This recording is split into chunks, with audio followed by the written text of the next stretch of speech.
I already know what time it is. I already know that the toxicity, the energy level is just that. I already know Mars is a scumbag. I already know that. That doesn't. That's right, Mars. Mars. When I said the toxicity flows, that's what I'm starting with. Okay, so I'm starting with you because whenever Dub is around, this is the kind of energy he brings. He brings that toxic energy. So when he brings that toxic energy, it gets on everybody. It's not just on me. It gets on everybody. So when I'm normally not like this with you. In fact, you and I have a pretty pleasant relationship. I'd like to think. But when Dub comes around, it's the toxic energy that kind of gets on me, and it just kind of seeps everywhere. So I'm kind of prepared for it today. I like it. Good. I do. Good. I'm happy you are because you were the one that told me when I was like, you know what, chill, I'm gonna be nicer with you and everything. He was like, nah, fuck that. That's not you. That. Sorry. That's not true. That's not you. I don't want you not to be you. Don't do that with me. No. And Mars for sure. Mars for sure. He needs what's that word called? He needs a table setter, you know. He just needs a table setter to get him started, and then, you know, it's through the roof. It's all downhill from there. You feel me? Well, y'all be bored, man. Mars plays off the ball. Mars is not the distributor. Mars plays off the basketball. You got to set Mars up. That's who Mars is. Mars is not the he's not the primary ball handler, but he's real good off the basketball though. No question. Oh, got Stephen Curry? No. Mars is not Stephen Curry. That's actually a great analogy. He's not that crazy on the ball, but he's elite. Or Klay Thompson. You're gonna call him Klay Thompson? I was thinking more like CJ McCollum. That's what I was thinking. Oh wow, CJ. Who you, Jim? Like CJ. Maybe not in a bad way. You know, Mars doesn't really talk a lot, but you know, you don't realize that I'm 20 a game, and nobody ain't really talking about me, and nobody's talking about what I'm doing, but I'm still doing work. So, you know, that's who I think about when I think of, and he gets overlooked a lot too. So, are you sure? I don't think people know Mars, his takes. I heavily disagree. Yo, y'all peeped that Miami Heat, and shout out to he's starting it off, man, with a super chat. Jaime is the truth and Bam is all NBA. Y'all seen that game from Miami and the Kings last night, fam? I saw Duncan Robinson shoot one for 10, 11. I was waiting for Ox to show up. But Ox isn't pulling up today, but we was watching it together. Of course he's not. But we was watching it together. Duncan Robinson, even though he shot poorly, I think he did a tremendous job of being aggressive, and you know, a lot of his drive and kicks was leading to some opportunities. So I did like what he was doing with that as the ball handler last night. Crazy, right? Duncan Robinson as a ball handler was actually pretty good. But this man Bam, man, chill. We talk about Bam all the time, right? And I think the best version of Bam is when he has no one else around him, bro. He could just be himself. I think when Hero and Butler comes into the fray, he really is not sure what to do. He's not sure. You mean like a franchise player? You mean like that? Well, no. I'm not saying like a. The offense should run through Bam. No. I'm saying Bam Adebayo is one of those players similar to like a Deion Waiters, where when everything's running through him and he doesn't have to worry about anyone else but himself. That's the best version of Bam. Like a franchise player. Like basically. Like a franchise player. That's where you're going to see the best out of Bam. And bro, the last 2 games he had with the Pelicans and the Kings, bro, he's showing up big time in the clutch, fam. Well, one of the things I saw last night that I thought was interesting, because you brought it up, Mars, to me a while ago, and I particularly pay attention to him more now, and that's Sabonis as a defender. I'm seeing how Mike Brown is trying to protect him more than anything. So they play a lot of zone, especially late in games. They play a lot of zone, and they put him on the weak side of the zone.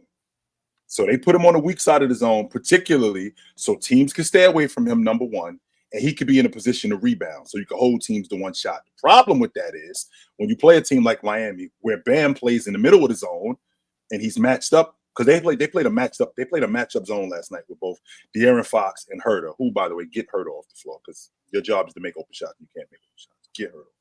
But anyway, with that being said, when you get Bam in the middle of the floor and he's matched up on guys like De'Aaron Fox, who he could just shoot over the top of, when he's matched up on guys like Herter, who try to crowd him, but Bam is so good as a passer that he gets those guys the ball. So now we can't stay in this zone. We have to go back to man. And when we go back to man, we can't protect Sabonis anymore. And now Bam goes after him. I would like to see Bam be even more aggressive. These years that you're getting with Bam right now, these are Bam's peak seasons. I think you could get 3 or 4 more years of 2010 Bam before he starts to go the other way. But I think these are the best years that you're going to get out of Bam right now. Yeah, Sabonis is cooked. Oh. Bam was cooking the hell out of him religiously. It was disgusting. I mean, off the dribble and everything, the little swipe through he be doing, the jab step. I'm like, yo, Sabonis is terrible. Which But is why he got a triple-double, so he could stat that pat. I mean, he could pad those stats. There you go. He could pad those stats like no other, bro. It's insane. But fam, I'm telling you, that's why I really don't believe in him as even like a number 2 like that. And Mars, who was that person that we were debating? I heard you say Victor Wembanyama is better than Sabonis. I think you were more lenient on the Bam conversation, so I'm not going to cook you on that. But so what wasn't there another player that we were comparing to? Kristaps Porzingis. Yeah, Porzingis. That's what it was. But with Sabonis, though, we know that he's a poor defender, and I think to optimize, you just have to put in a very elite center to play next to him to kind of hide that deficiency. You can't accept to be a defender because offensively he's still fine. He's still a great offensive player. But I just think defensively it's not there. And some players are like that, right? They're just more offensively inclined rather than defense. you could get like a Jaren Jackson next to him, maybe. Yeah, right? so I'm not mad at that. Type of player. Yeah, but as presently constructed, the Kings have no shot of doing anything with Sabonis at the 5 with Keegan Murray next to him. It's just not going to work. So Hey, Keegan's not that bad defender though. no, I think he's a good defender, but Okay, I mean, he's just not going to make up for how of all the starting bigs in the league, Sabonis, he's in the bottom 5 defensively. If I had to, off the top of my head, he's probably in the bottom 5. Porzingis, yes or no? Porzingis is KP's better. Allen. He's better. Allen's He's better. better, yep. Yes. Who am I thinking about with the Bucks? Brook Lopez. He's better than him. Hartenstein. He's better than him. Embiid. He's better than him. The big fella in Indiana. Miles Turner's better than him. Definitely is. We already seen what happened last night. Bam's better than him. Clears. Carter in Orlando. Wendell Carter is better than him. Vooch. Ooh, Vucevic is worse. Vucevic is worse. Vucevic is worse. Wait a minute, because Mars, you said in the bottom 5, so that's bottom 5. Vucevic is worse. Yes. Capella. He's worse than Capella. Even the old Capella. He's worse than Capella, but Capella's kind of cooked now. But yeah, he's getting older, but he's still worse. He's worse than Capella. Claxton. And he's worse than Onyeka. Claxton's better than him. Hurdle. Jacopo is better than him. If he's healthy, I think Mark Williams is better than him too. Mark Williams is better. Yeah, that is true. Nick Richards is better than him too. Nurkic is better than him. Now Gafford is gone. Marvin Bagley is Marvin Bagley. Okay, now Marvin Bagley's bad. Marvin Bagley's bad. Bagley's worse. Okay, so Marvin that's Bagley's 2. That's 2. And Jalen Duren. Jalen Duren is bad. Jalen Duren is bad. Okay, so we got 2 from the Eastern Conference. And now Rudy. Rudy's better. Next question. Chet's better. Joker. Jokic is bad. Which is crazy. That's not a high bar, but he Zubac. is better. Zubac is better. Valanciunas. Valanciunas is better, but closer than people think. Yeah, it's not that. Valanciunas is better, but not crazy gap. But Valanciunas is better. Nurkic. Nurkic is better. Gafford. Gafford clears. Davis. Of course. Clears. Yes, clears. No question about that. Looney. Yes. Give me Looney. Yes. Yeah. Looney's better, but this Looney I've seen this season has been so bad. But Looney's better than him. And Draymond plays the 5, so Draymond's better. Okay, so Draymond. Walker Kessler. Walker Kessler's better. Clears. Sagoon. Better by a little bit. Sengun's better, but not. It's not a high bar. Yeah, it's not crazy. Jackson. Clears. Ayton. Aiden is so bad. Aiton's better than him. Ayton is better than him. Is Ayton that bad though, Jalen? I'd rather have Ayton. That side of the ball, man. He's not as bad as Sabonis. Sabonis is terrible. I heard, and Wemby is the last one. Yeah, Wemby clears. So it's Valanciunas. No, it's Vucevic, Marvin Bagley, And who was the other one? Who did we say? Vooch, Bagley. No, 8 more debating. There's one more. There's one more before. It was Vooch, Bagley, and we said Valanciunas was close, but we said Yeah, we had in the head. You gave it to Valanciunas. yeah. Was it just And two? You said Sengun. No, you No, said no, no, no. I said Sengun. Sengun's better. Mm-hmm. Is it just two? Yeah, I thought I only remember those two names. It's two, but like arguably it could be 3.5. So But he's still bottom 5. He's essentially bottom 5. easily, he's easily bottom 5. Is Walker Kessler on potential, or is Walker Kessler just better than him stepping on the floor today? He's just better than defensively. Walker's an elite. Yeah, He's elite defensively. Walker Kessler is better than him right now. But Today. yes, I was just because I mean they run like Lowry and John Collins. And John Collins is terrible. Like, do they like Walker Kessler doesn't start? No, he doesn't. He's not the 5-man. So do we not include him because he's not a starting 5? I thought they started starting him after they traded Olynyk. But He doesn't start. They've been Taylor Hendrick's been playing recently, so that's what I'm happy about. They run like Larry Markin and John Collins and Taylor Hendricks as 3 bigs, but there's no legitimate center. And then Walker Kessler comes in off the bench for whatever reason. But he's better defensively, but he doesn't start. So do we not include him? So as bad as Sabonis is, Mars, in your estimation, you two, Dub, where is Sabonis? Where is he deficient? Where is the problem? What do you guys see that makes him so bad defensively? There's a good his mobility is crazy lacking. Like his lateral quickness is not there at all. Which is nuts to me, Doesn't jump the athlete that he is. He's good up and down, like forward and backwards, side to side. He can't do anything. He cannot move, bro. He needs to do some drills, like some footwork drills or something, because it is ridiculous. He's just slow-footed. I don't even think very slow-footed. That's what it is. He doesn't jump high enough to be like a consistent jump high. He doesn't have enough athleticism, like jumping ability, to be a good rim protector. Sengun doesn't jump that high neither. Sengun isn't the greatest. He's not a great. Sengun's not a good rim protector. He's not a good rim protector either. He's just more capable of playing like at the level of the screen. That like he's more mobile side to side than Sabonis is. His issues come from rebounding and rim protection, and he's not great. And he's not a very good drop big. But at least he can play some sort of pick and roll coverage. Sabonis can't play anything.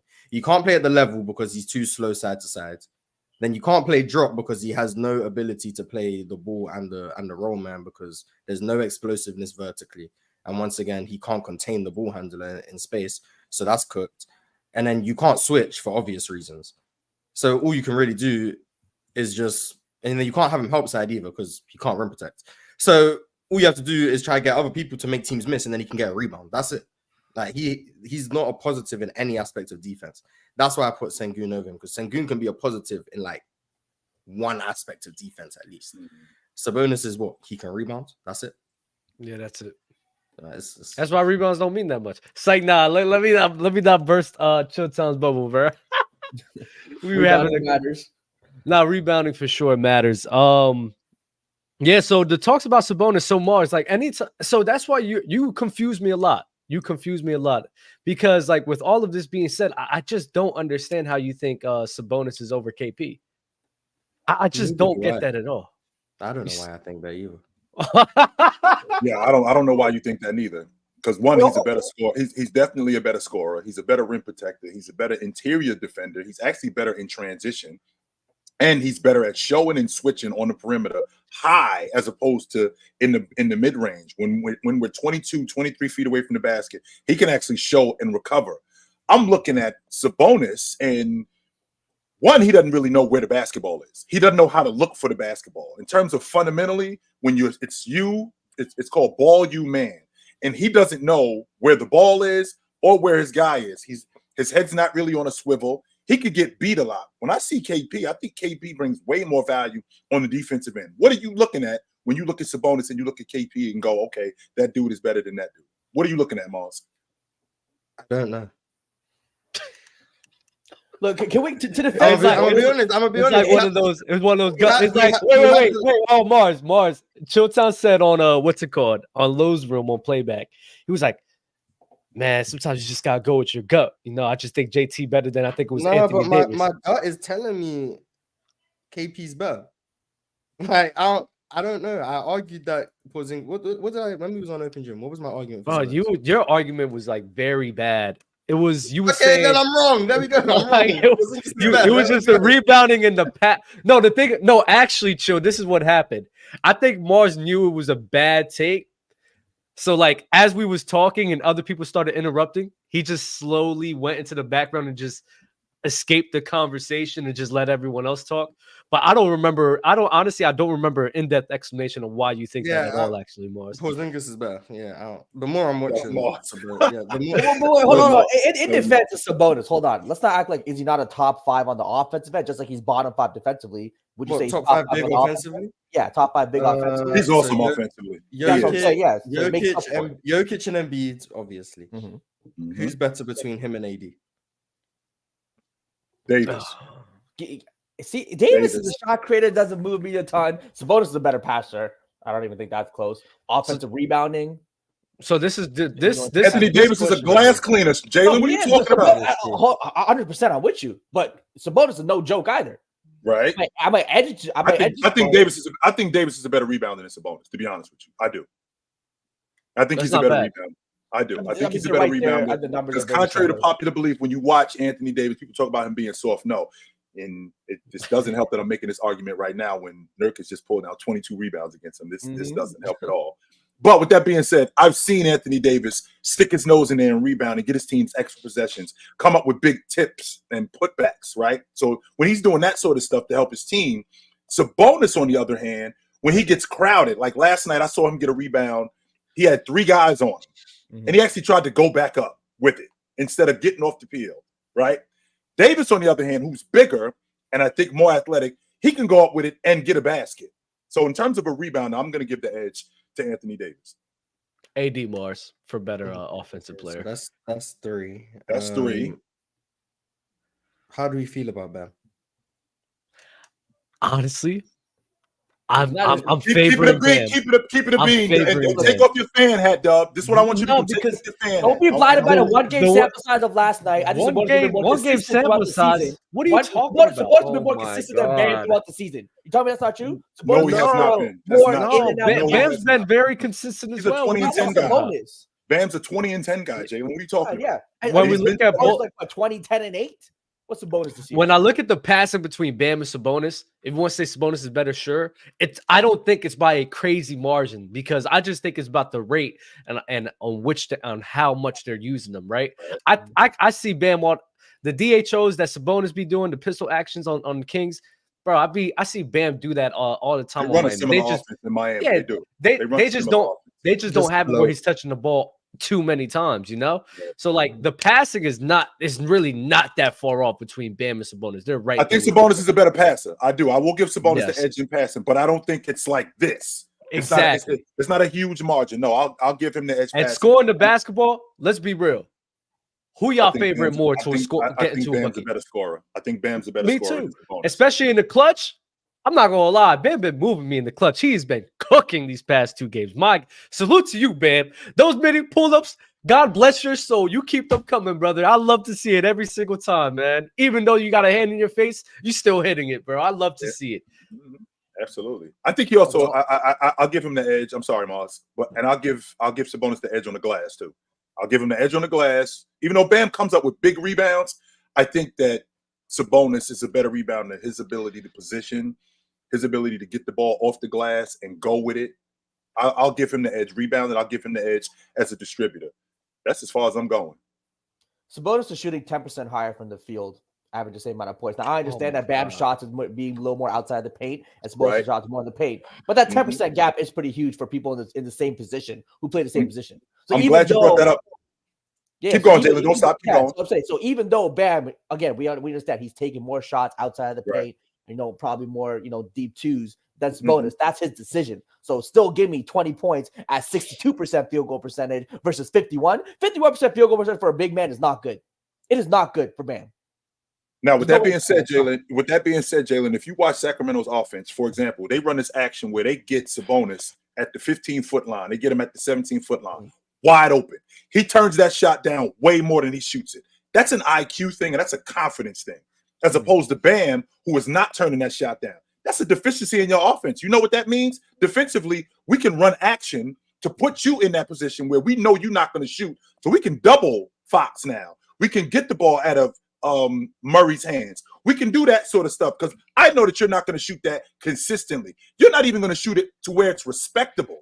So when we get late in the games, now we can use that to our advantage where we can do our best to get the ball out of Fox's hands. We're not going to stop him from going downhill because one-on-one he's impossible. But we can use that to our advantage. And we can do our best to keep you off the glass because when you're out there and the shot's going up, well, that means that you're less likely to rebound because you got to get back in transition.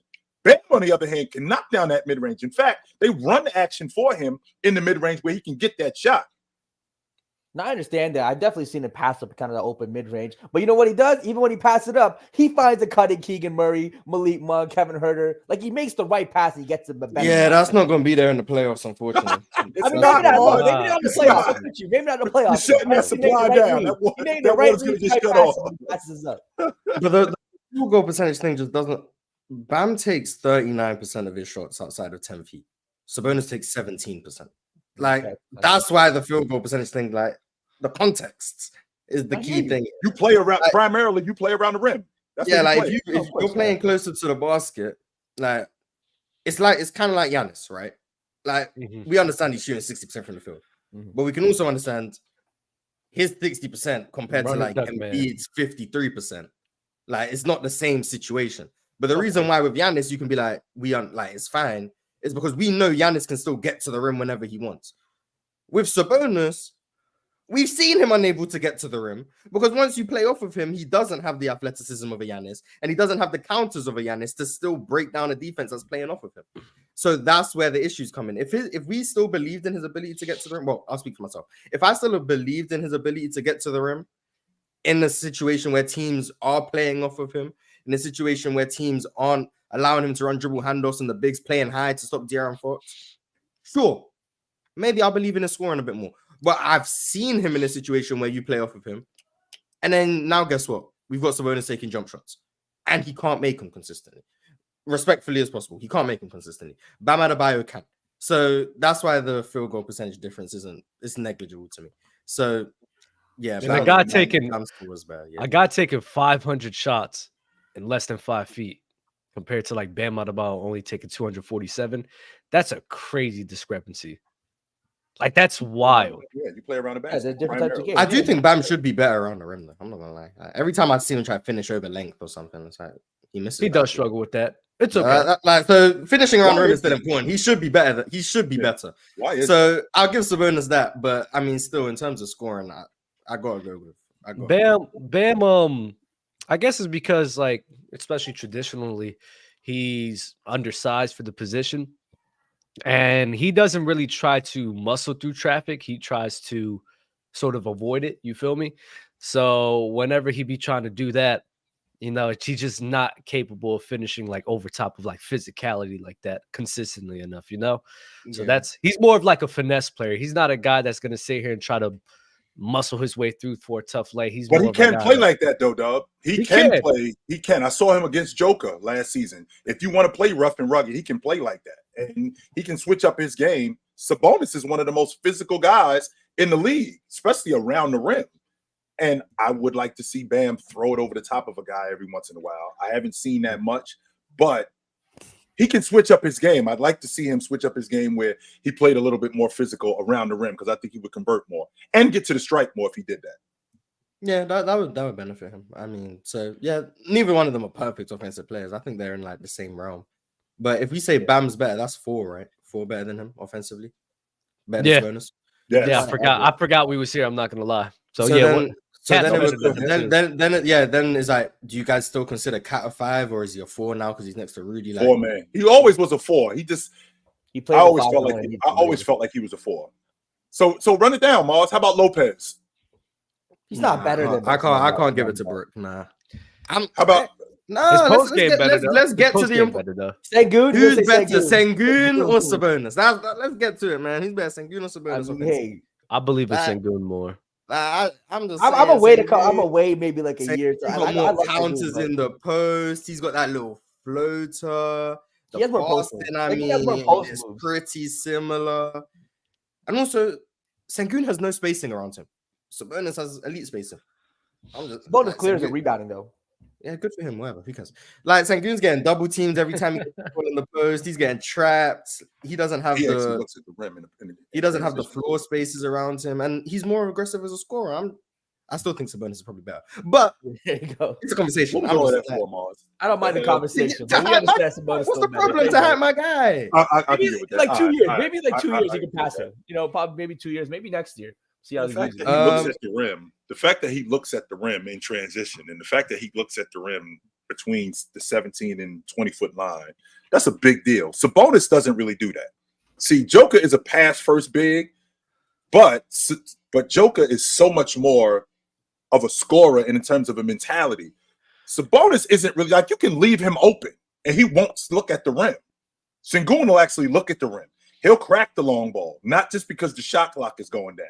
He'll crack the mid-range, not just because the shot clock is going down. I think Sabonis will shoot a 17-footer because it's 6 seconds on the shot clock. He's like, all right, I got to shoot this, instead of actually going to it.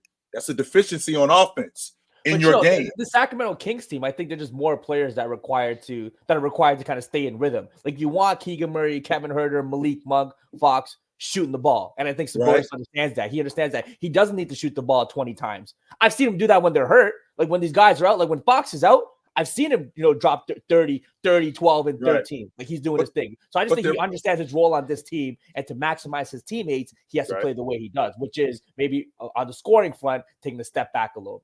But their rhythm is predicated on him though, because him getting him the ball through him. They do work through him, but he could also enhance their rhythm if he was more apt to shoot the basketball, because that would demand more attention on him, which would leave those guys open more, which De'Aaron Fox would get more open shots. Herter would get more open shots. Keegan Murray would get more open shots if I was more of an offensive threat in terms of a scorer. But when they know that I'm not looking at the basket until the shot clock is at 8 seconds, well, you're more apt to not deal with me, and you're more apt not to deal with me than deal with those guys. So I've always felt like that was a problem when you're a big guy and you won't score. Not you can't, you won't do it. But the only thing his teammates know that he's a willing passer and he's going to find them in good positions. So don't you think that helps their offense and helps them, keeps them in rhythm? While there might be, because there's some other bigs where it's just, if they're more kind of shot dependent or going to shoot the ball more, they might just go 5-6 possessions of just forcing up a shot, whatever the case may be. Maybe a Bobby Portis type, right? When he gets the ball, he's going to try to shoot the ball. He's not really looking to pass. While with Sabonis, you understand, hey, he's going to find me anywhere around the court. I'm going to keep moving, get to open spot. I know he's going to find me. I could say the same thing about Joker, only except Joker will look at the basket. Jokic is better though. I'm not here to. That's the platinum standard. Yeah, exactly. Right. He's at that next level. You can't match up to that. So I think, unless you guys think Wemby is better than him offensively, I think he's not yet. I think he probably would fall into 5th place. Sabonis. Yeah, not mad at that. So if he's top 5, he's either 4th or 5th. I guess it balances out. Bottom 5 defense. Top 5 offensive, bottom 5 defensive. Yeah. So where does that balance out? The 15th best big in the league. That's tough. He's the 15th best big in the league. That's just how the mathematics works. Hey. But it's kind of unfortunate that today we speak about Sabonis and Ox ain't here to defend him. Now it feels like we just planned this so that we could say whatever we wanted without Ox being here. We're just bashing. So hopefully when Ox is back, we can have this discussion again, because I'm curious to hear how he feels about Sabonis, especially defensively. Because I tapped into the playback a little bit, and he was like, I want you guys to pay attention to Sabonis on defense. He's not as bad as you guys say. Yes, and then I proceeded to watch him get abused. So, I mean, I'm curious to see how he feels about that. Hey, but I'm extremely comfortable saying Wemby's a better player than him. To me, today, in February 27, 2024, Wemby is a better player at basketball than Sabonis. Yes, I'm extremely comfortable saying that. I don't even think, I'm not gonna say it's not a conversation, but for me, it's just, Wemby's better than him. Move on. Bam, we can have the conversation. AD, no. Jokic, no. Embiid, no. But Sabonis, he better. He's above Sabonis. Where is it? Where is it with Sabonis and Sabonis and Wemby? Where is the divide? I mean, is it not obvious? No, it's not. I know it's on defense side of the ball. Defensive side of the ball. I know we were talking about offense. I didn't know we were talking about him as an overall player. No, as a player, he's better. So you're talking about as a player. Offensively, I don't think it's as far off as maybe you might think. But I still do think it's a bonus because Wemby still needs to get better in the mid-range. He still needs to get better with his back to the basket. He needs to get stronger. The thing that just doesn't make sense to me is how, for some reason, he's shooting 40% off the dribble threes. That doesn't make sense. But that can't be enough for me to say he's better offensively. How many of them has he taken? Like one a game. But hey, if that means every other game I'm getting a step back three from a 7-4 guy, Give it. I'll take that. that's interesting. Like 40% on off the dribble threes, like that's like the highest percentage of all bigs in the league, and none of them really shoot a bunch. Like Embiid doesn't shoot that high of a percentage. He doesn't shoot that many. Jokic, like whatever big you can think of, none of them shoot more than 1-3 off the dribble a game. Right. And he's shooting 40% of them. So I mean, shout out to Wemby for that. Now I don't understand why he only shoots 29% on catch and shoot threes. So there might be something mechanical going on. But it's improving. So. Or Mars, it might be the situation. There's a reason why he's shooting 29% on catching threes, because maybe they might have an action for him to run. He's just not that good at it, as opposed to when he's shooting off the dribble and one time a game when the shot clock is at 4 and I make one every game or every other game. It's not like I'm doing this every night. So we definitely have to talk about how he's getting those. Wemby catch and shoot. Wemby's not a catch and shoot big. Not right now, he isn't, especially when they get him in the offense. Depending on what side of the floor he's on, he might shoot better on the right side than he does on the left side. But the teams who scout him know that, so they're going to put him on the left side of the floor and make him shoot out there, catch threes, as opposed to him being on the right side of the floor. I think that stuff kind of matters. Yeah, so I mean that's why Wemby for me has such a high upside as a shooter that I believe like by year 3 he'll probably be a good shooter. Like just regardless of position, I think he'll be a good shooter. But for now, I think Sabonis is the better offensive player because Wemby still needs to work on a few things in terms of his offensive game, especially when it comes to his shooting ability. So once he does that, I think it'll be a foregone conclusion. But just as a player, he's better just because one's one of the, at worst, 10 best defenders in the league. How long, Mars, before Wemby's the best 5-man in the game? Oh, how old is Jokic? Jokic is 28. Yeah. How long before? 4 years or Wemby's 5? the 4 or best 5? 5-man in the game? 4 or 5. Hey, chill. I'm not gonna lie. Like if by 2026 or 2027, I think he'll probably be the best big. I think he'll be the best. Wait, so player 3 years? That's The 2 best years. player in the league, not the best big. By like 2027, I think he'll probably be the So the best next 3 years, we're talking about him as the best player in the game. When he's like 24, yeah. Mm-hmm. The disrespect. So, Well, 23, chill. 24, yeah. If we look at the progression, right, of a lot of the transcendent players that came before him, we look at LeBron and we look at Luka. Mm-hmm. I mean, their first year, both their first year was phenomenal. Then they took a jump, crazy jump as well. Right. So this is Victor in his base playing 28 minutes a game. Right. He's giving you 20 and 10. Right. His efficiency's been going up towards the later part of the season, but we could go with the efficiency he's having now, which is not too bad. The defense that he provides is replicating of top 5, top 10 level defender. So if this is his base right now, starting out in his rookie season, right? Imagine when he got 3 blocks a game, 1 steal a game. Imagine when he gets more minutes and more progression. That just off of the minutes alone. Let's say if he starts playing 33, bro, that's an extra 2 or 4 points right there. He's damn near 25 a game with a couple extra more rebounds and maybe even 1 more block. Look at his per 36 numbers. They're actually that's 20. It's like 26 and 14 or something. Yeah, 26, 26 and 14. 4 blocks and like 4 blocks with like 4.5 or 5 blocks, something like that. Like That's Giannis. It's bad. Chill. And this is him on limited minutes. Bro. So if he gets that per 36 right there, if he's 26 and 14, we'll lower it a bit. 25 and 13 with 3.8 blocks a game, 1.5 steals a game. And then the shooting touch is getting there and the passing is evolving. And better teammates around him. Woo! I actually said this. Miles and I had this conversation yesterday. Wemby is that kind of player where it doesn't take long for them to figure it out in San Antonio. They could get a guy in San Antonio who's a solid lead guard. We talked about Trae Young yesterday, but if they could get a solid lead guard, they could actually go from where they are right now to legitimately being in the playoffs. That's how good I think he is. That's number one. Number two, we've already had this conversation about New Year's resolutions and how I got to look at the lead guard and how I know that Stockton and Magic and all of those guys are gone.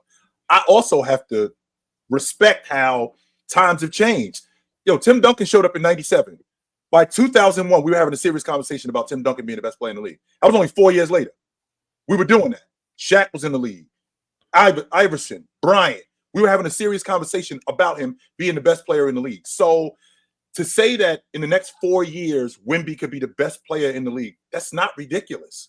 Considering the history of guys. James in 2007, after that finals run, we were having a conversation about James being the best player in the league.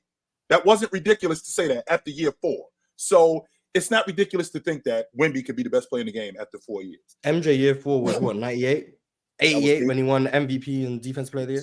86, 87, 87, 88. 80, yes. 80, 87, 88. Yes. Yeah, and he won MVP, Defense Player of the Year, all that stuff. Yes. People love to tell me about. So, I mean, yes. There was an argument he was the best player in the league. I mean, so, yes.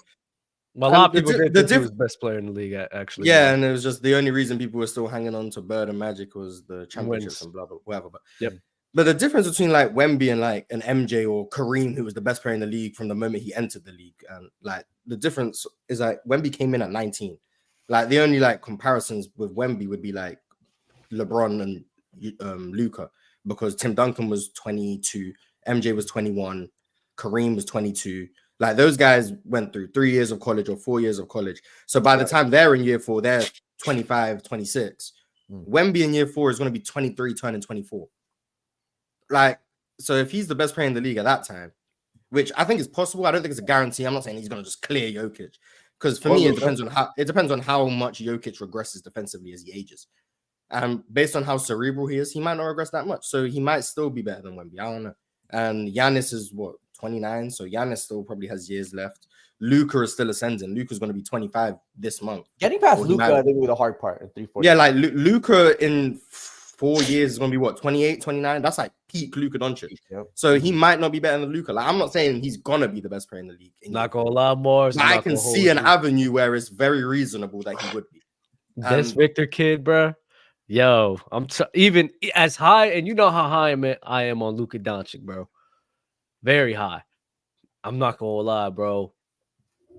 If with the way Victor progressing, I don't think there's gonna be an argument for Luka being better than him, bro. I just don't see it. Mars, you think I'm bullshitting when I tell you? I'm sorry, my cut. No, it's all right. You think I'm on some nonsense? He is what the future of the NBA is gonna look like. It's like a car company. It's like anything that you manufacture. We have to have that in order to survive. If we don't have that, we're not going to survive. That's what the NBA is going to look like. Well, hold on, chill. Ain't a bunch of 7'2" and 7'3" guys running around in the NBA. The NBA is littered with big guys like that. The difference is that that's going to be the skill set. And if you don't have that, you're not going to be able to survive. Because Wemby and Chet, that's the future of basketball. That's what it's going to look like in the next 10 to 15 years. You're going to have a bunch of 6'10" to 7'3", super skilled, long ball shooting, glass cleaning big guys like that. And if you can't do that, you're not going to be able to stick around. That's what the game is going to look like. I don't know if Wemby. Oh, go ahead. I don't know if Wemby will ever pass Luka offensively. I just think Luka offensively that's true. Is incredible. That's the passing. Oh yeah. I don't think if he manages to do that, he'll be if he does that, he'll be the greatest player ever. Catching up to Luka. I'm just saying, you're not about to be better. You're not about to be Hakeem on defense. Yeah, I'm better than Luka on offense. Like that's the best. Okay, so let me ask you this thing, Mars. What is it going to take? Like, I don't think Luka has to. I mean, I'm not Luka. I don't think Wemby has to be a double-digit distributor in order for that to be, because we're talking about guys' impact on offense. He's already a glass cleaner. He's already going to be an elite scorer. He already takes good shots, and he doesn't even know how to play yet at the pro level. So what happens when you put him in an offense and you put offensive players around him? When you put offensive players around him, that's conducive to his skill set and actually teach him how to pass, how to teach him how to read defenses, where he's now a guy that's 7'3", 7'4", averaging 7-8 assists. How impactful is that? We got a guy that's now shooting the long ball at 38%, and he's shooting 3 or 4 of them a game. Why is that ridiculous to think that somebody with his kind of skill set couldn't do that? Especially when he starts to figure it out. I think he can, 8 assists a game, 38% from 3. Or I think he can do that. I just don't think that's going to make him better than Luka on offense, because Luka's one of the best offensive engines I think the game's ever seen already. So assuming Luka's progression, I mean, which we're seeing right now, Luka's ability to generate threes has improved exponentially in terms of how productive he is on them. The post game has developed every single year of his career, and he's one of the best passers in the NBA. If he's not number one, he's number two. And if he's not number two, then I think you're probably trolling, but he's at worst number three. So, I mean, you got that. Then you got someone who can create a shot out of, like, the amount of times I've seen Luka pass people open. Like, they're not open, but Luka's able to hold that help defender just long enough for them to get open, and then it fires it to him. Like, it's stuff like that where it's like, that's more than an assist. Like, if there was a stat for it, right, it's like 1.9 assists, really. Like, that's how valuable that assist was. So, like a quarterback. So that, like, it's stuff like that, and I'm like, an ethical assist. Yeah, like Luka's offensive, like, in order for Wemby to be that great, he would have to be the most dominant interior force we've seen since, like, Shaq or like Giannis, while also being a Karl Anthony Towns level shooting big or Dirk Nowitzki level shooting big. And then he'd have to be a very good playmaker himself. Because, like, just being 7'4", like, the handle is just never, he's going to be turnover prone when he puts the ball on the floor. That's just something I think you're going to have to live with. Like, he's going to be someone who's going to turn the ball over. There's not going to be a situation where Wemby dribbles as much as he does, and he's not going to be relatively turnover prone. So you kind of just have to take that that's part of Wemby. Like, if you want a 7'4" guy dribbling, just by virtue of him being that tall, he's going to turn the ball over. So you live with that. And then just, hey, Mars, unless you believe he's going to build strength, he's going to struggle in terms of the physicality. Unless you think he's going to get extremely Giannis strength. Which, let me ask you this though, Mars. He's 7'4" with a crazy wingspan, right? So let's say if the ball handling, I don't think the ball handling will ever get there, but similar to how Shaq was and how dominant he was down then, Victor can be, and I'm just playing devil's advocate here. I do agree with you because Luka to me is one of the best offensive players this game has ever seen. You got to understand, when you're trying to compare Victor to that, you're bringing him up in names like Jokic and LeBron and Magic Johnson. Like, that's the name of Luka, of offensive player that Luka is in right now. So Victor being in that realm is like, it's kind of far-fetched for me. But if you think about it, him dominating on the interior, being a 7'4" guy, being able to, if he has great touch, being able to just shoot over, hook shots, the post moves, just being able to cash those in effectively. And we adding the 3-point shot and compounding that, because similar to Shaq, because you do think that Shaq is also one of the greatest offensive players, despite him not really having the ball handling and passing as everyone else in that tier. But Victor does have that to capitalize on his physical attributes and his touch as well. So in my head, I'm like, okay, I can see what Show's going with, where if everything works right, that could be a possibility, because he can be a very dominant force, being 7'4" and being able to shoot literally over anybody in the league, and they cannot stop him at all. Well, Mars, you just mentioned it, Mars, when you just talked about Luka getting guys open. It's like a quarterback throwing a guy open. That's not a skill that you just have. You learn that. And Wemby is one of those guys who I'd like to think over time he understands the game, and I think that that's something that he can develop. I don't think that that's something that's not ridiculous for him to develop, where he's throwing guys open. Malone was able to do that. I know you're not a big fan of Malone off the basketball court, but one of the things that I found out about Malone was really good at delaying and throwing guys open. For example, he'd get the ball on the left block, or he'd get the ball on the right block. Stockton would cut through. In the process of Stockton cutting through, he'd let him keep going. The defense would die. Bam, hit him. Bam, hit him right on his hand, and he'd lay the ball up. That's throwing a guy open. That's not something that he had years before that. And that's something. Now you got Wemby, who's 7'5", super freak athlete, who can see over the defense even more than anybody else, and can pass. I mean, I don't think that that's something that he can't develop. I every time I see Wemby, I'm thinking to myself, that's the future. Well, will it be on the level of Luka? Chill. I hope you're not saying that. I don't think it'll be on the level of Luka. What I'm saying when I think about when I'm saying when I say Luka, I'm saying that because a guy is as offensively as gifted as Luka, right? Because a guy is as offensively as gifted as Luka.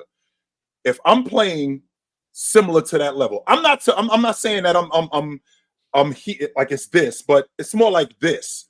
But then you add in the other stuff that I do, how defensively, how superior I am on the glass, how much I can score the basketball. Now we're starting to have this conversation where maybe he's passing him, as opposed to if we're just going off Luka's ability to distribute, Luka's ability to find guys. Well, I'm not sure that he'll ever get to that in terms of production where he's averaging 9, 10, 11 assists. I don't think he'll ever get to that point. But if he's close to something like that and you want to add in the rim protector that he is, the dominant force he is on the block, I think it's going to be hard. Yeah. I think it's going to be really hard to keep him out of that conversation. Really hard. Do you think Wemby reaches Joel Embiid's level of scoring with these past couple seasons? Well, he'll probably have more ethical buckets. I mean, that's one. I don't know, because I think Joel Embiid's was an all-time great, kind of scoring run for a center. I'm not gonna lie, Jalen. If we're doing hypothetical and projections, like you gotta understand, like this is just how much of a cheat code Wemby is, and Showtime knows about this. Like size is one of the most important contributors to the game. Size matters. Yeah, you're a 7'4" long wingspan guy. You could shoot over anybody. You have good touch. You have the ability, I think he will correct this later on in his career, you have the ability to stretch defenses out so that they don't have to, crowd the paint because you're bringing the 5-man out. So then you could get some more one-on-one opportunities. There's a lot more cutting lanes. And so you could see some more passing lanes because of his height as well that he can capitalize off of, and you're not going to have anybody in the league, especially as he progresses with the skill set being progressing the way it is, with the strength that I'm assuming that he's going to add on. I'm not going to say he's going to be crazy strength, but he is going to add strength. He's only 19 years old. So I'm just looking at it, bro, Jalen, and I'm like, yo, he can, like, that's a cheat code. That's a cheat code. That's a 7'4" guy that can literally do everything on the basketball court, besides like really like break down and dribble crazy by his man. But he can literally do everything. Like that's like he can be on that level of Joel. He can. It's scary, bro. He has the tools. Yeah, he has. I guess you can say he has the tools for it. I just noticed right now, offensively, right now, in terms of his kind of own self shot creation. He doesn't have a lot of, again, like the footwork. All you got to do is lob it up. Shaq had people throwing him the ball. Just lob it up to him. Shaq was so able to muscle, go through, get his own bucket. With Wemby, he's relying a lot on that length. So, like, he'll make a move and his arms are so long, he just kind of gets it there. Like, he still needs to work on his footwork and his post moves. And, like, a lot of it is kind of like pick and roll, his teammates finding him on the lob, or just when the double comes, they find him open and he's able to dunk from pretty far out just because he's so big. But I do think offensively he still has. I think offensively there were guys who came in more polished. I mean, we talked about like the Spurs. I don't know if Rod sent the graphic. We transitioned to that. I think Duncan and Robinson were having better rookie seasons than Victor. And I think they came into the league. Obviously, their age, they came into the league. David Robinson was 24. I hear you, but I'm saying rookie season wise, I still think Duncan and Ray Robinson. I mean, I guess, but Wemby at 2027. Wemby in 2027. I mean, like, I hear you. They came in older, but I'm saying those rookie seasons, Duncan and Robinson. But they're gonna be more polished because of like Mar says, like you have more. Like MJ was 21, Kareem was 22. Like you have more physical build on you, and you just have more time. Mature. Wemby might still be growing for all we know. Exactly. Not wrong. That's no way this man might still be growing. Did you hear what he said? He said he was 5'10" and he was 5'10" when he was like 11 or something. Yes, when he was 11. That's crazy. That's tough. When was he 5'6"? When he was 7? Because I'm 5'6". He been taller than you since he was 5. That's crazy. All right, so let's get to the title of the video because we was talking about Wemby. The Spurs are the luckiest franchise in NBA history. This is a little graphic that Ron wants me to show, and I love that Jalen just brought this up all naturally about the what you call David Robinson and Tim Duncan, because this is a little graphic I have to show you guys here to compare all of to compare them both. David Robinson in his rookie year, 24 and 12, 3.9 blocks a game, 2 assists. Duncan was 21 points a game, 2 assists, 11.9 rebounds, and 2.5 blocks a game. Victor Wembanyama is 20 points per game, 3 assists per game, 10 rebounds, and 3.3 blocks a game. And probably on the least amount of minutes. I will give him that. I believe he's playing the least amount of minutes out of those guys for sure. I think Robinson came in right away, I think averaging 30 I want to say 34, 35, maybe even more minutes than that. 35. If you want their their per 36, Jalen, I can find their per 36. So you can do that. Yeah, I just know they're playing more minutes. They're playing more minutes. I'll give them that. Per 36. I'm gonna just read the stat lines. I'm not gonna say who it is. I'm just gonna read them. Blind stat reveal, guys.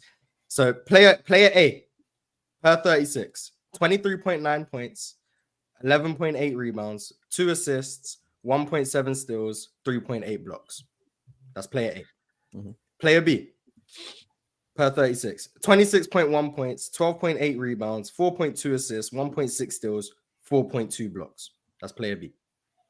Player C, 19.4 points, 11 rebounds, 2.5 assists, 0.6 steals, 2.3 blocks per 36. Player B is Wemby, because I know those stats aren't real because the per 36. I know these stats are just so insane. Per 36. I think player B is David Robinson. He thinks player B. Okay, Cho thinks player B is David Robinson. Jalen thinks player B is Wemby. Dub, who do you think player B is? Oh, player B is Wemby, because we were just talking about it. We said he was at 26. So who do you think the 19 points per 36 guys? Duncan. Yeah, I think that's Duncan too. Yeah, and the Robinson. I would assume Duncan. I would assume Duncan because especially in that time, it was very slower pace. Yeah, era. Yeah, so. Yes, that was Tim Duncan, and then David Robinson was 23.9. What's the per 75 stats? Per 75. That's 75. Bear with me. Okay, bear with me. Now I got because I didn't know that. I didn't know that was a stat. I did. Or you want to do per 100?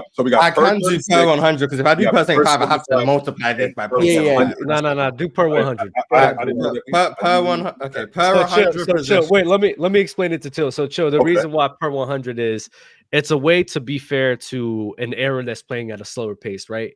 So per 36, it doesn't account for that. It's just the 36 minutes that Tim Duncan played, which is why Tim Duncan's at like 19 points per game, you know? Right. So per 100 is just a way to just be like, okay, 100 possessions of all of these three players playing against each other and comparing those stats. I think that's more accurate when you got guys that are playing in different eras, you know? I get it.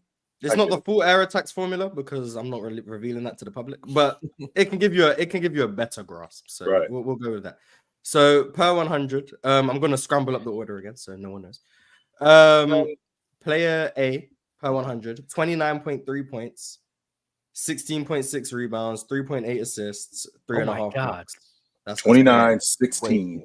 29.3, 16.6, 3.8 assists, 3.5 blocks. That's player A.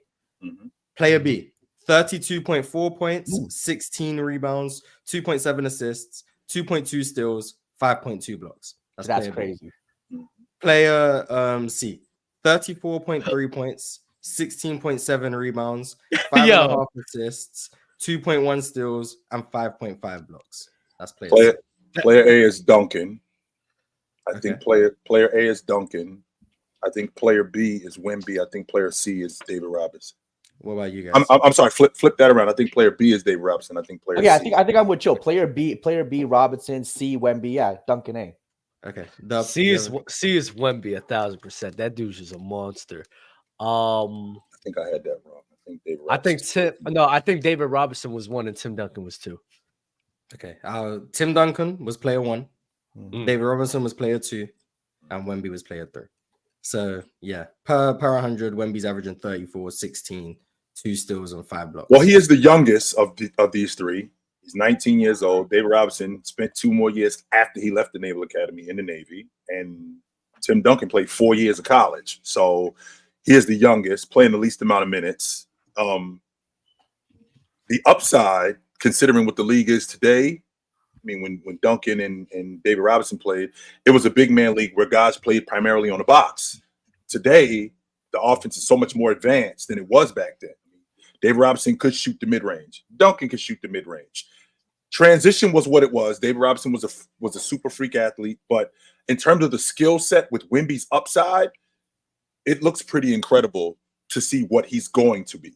Like I always felt like Tim Duncan was going to be a force, but I always felt like there were some limitations with him. Wemby, I think that they might have to change the rules. Change the rules for what? To keep him from dominating? Well, number one, That's what they did for Will Chamberlain. I Man. gotta say they're gonna do him like Wilt. They're gonna do him like Wilt. There might have to be some things where some rules might have to be changed for him. I mean, Because what? we're Like talking what? about a guy. Well, number one, we're talking about a guy who's going to get stronger. We're talking about a guy who's going to get faster. You already see where he is in terms of.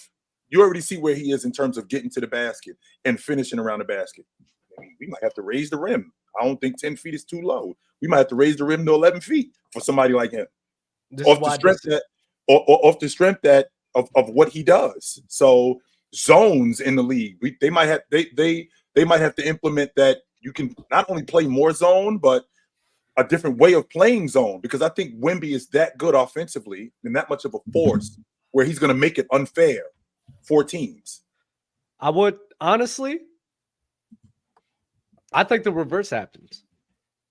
I think because I think the NBA, it's always been set on marketing. It's always been set on pushing these guys. And it wasn't like that really in like the 60s and 70s, mainly because I think they were still figuring out the game and still trying to figure out how to fine tune these things and making these rules to better fit the league. But I don't think, I think the opposite is going to happen. They're going to try everything they can to make sure that Wemby has the best chance available to dominate, because I would assume that they would want him or Luka or anybody who's going to be the main face of the brand to dominate, to win, and so that it can push their brand forward. You know, he's an overseas player. Right. He's an overseas player. You know, that's another way to bring a whole different type of market to the NBA brand in general. So I think that they're going to try their best to push him. I mean, they did the same thing with MJ. And chill. Right. I'm upset we can't do it today, but hopefully we can do the defending the old era again.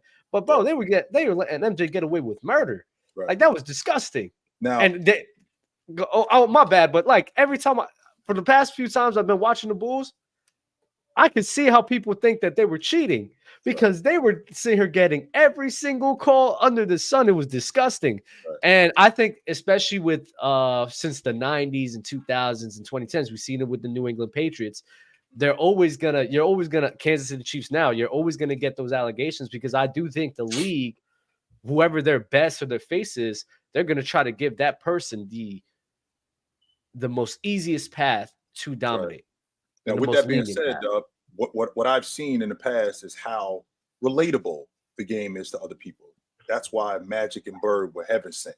So if you think about what the league was in the 1980s and how many faces that look like me were in NBA arenas, that's why Bird was necessary, right? So then you move forward, a guy like Steph Curry, how relatable Steph Curry is, which would explain why they would be pushing Steph Curry to be who he was. That's not to negate what kind of game he had, because he's got an awesome game, one of the best ever.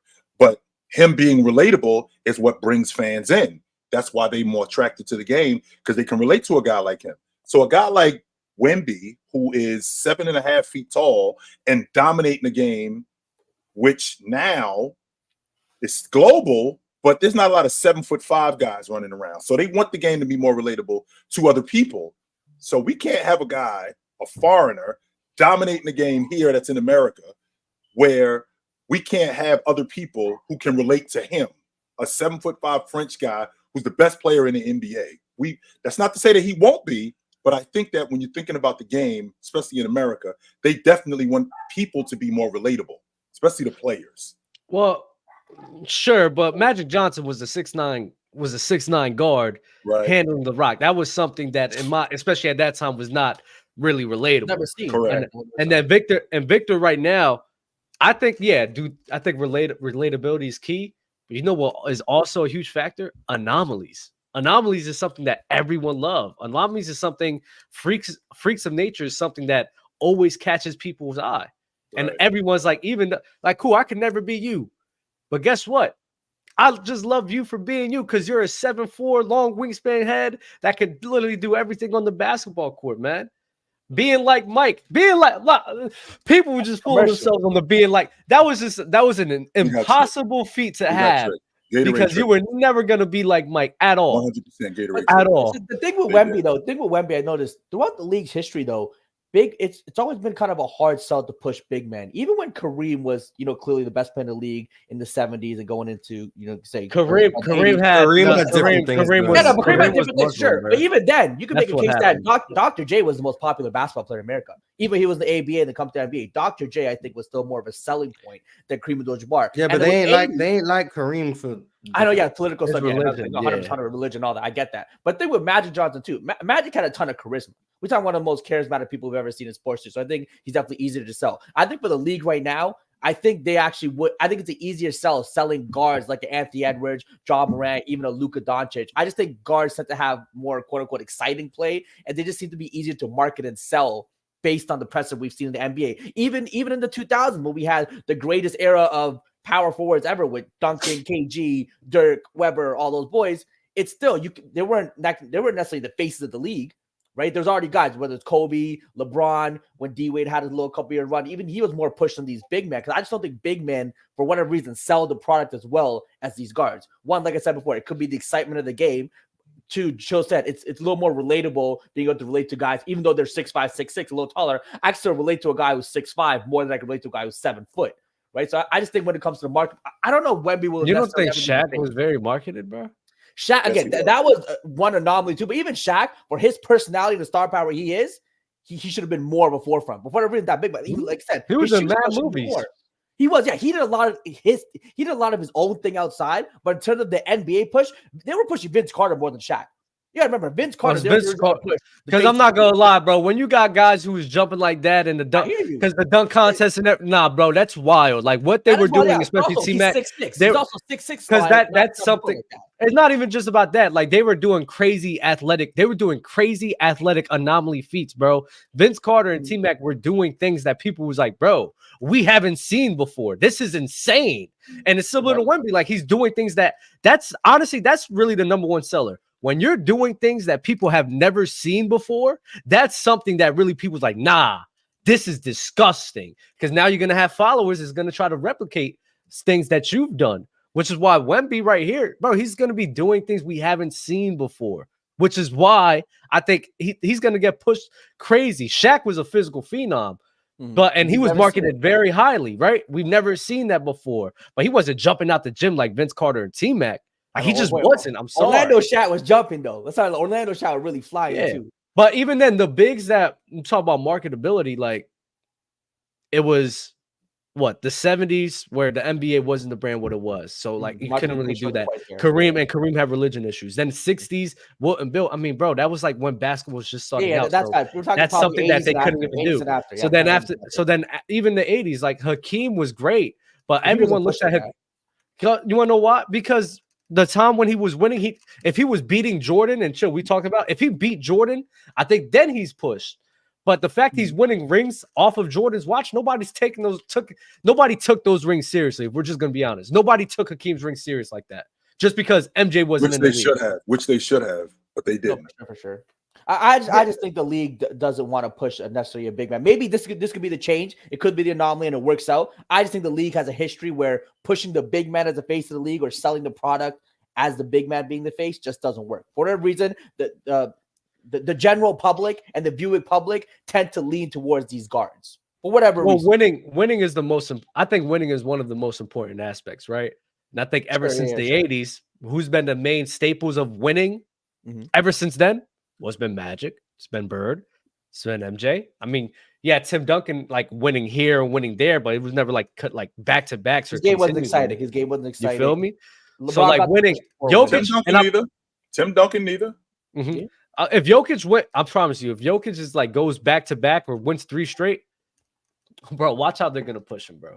I don't think so. He don't want to though. He don't want to be commercial. He don't want to be famous. They will push him though.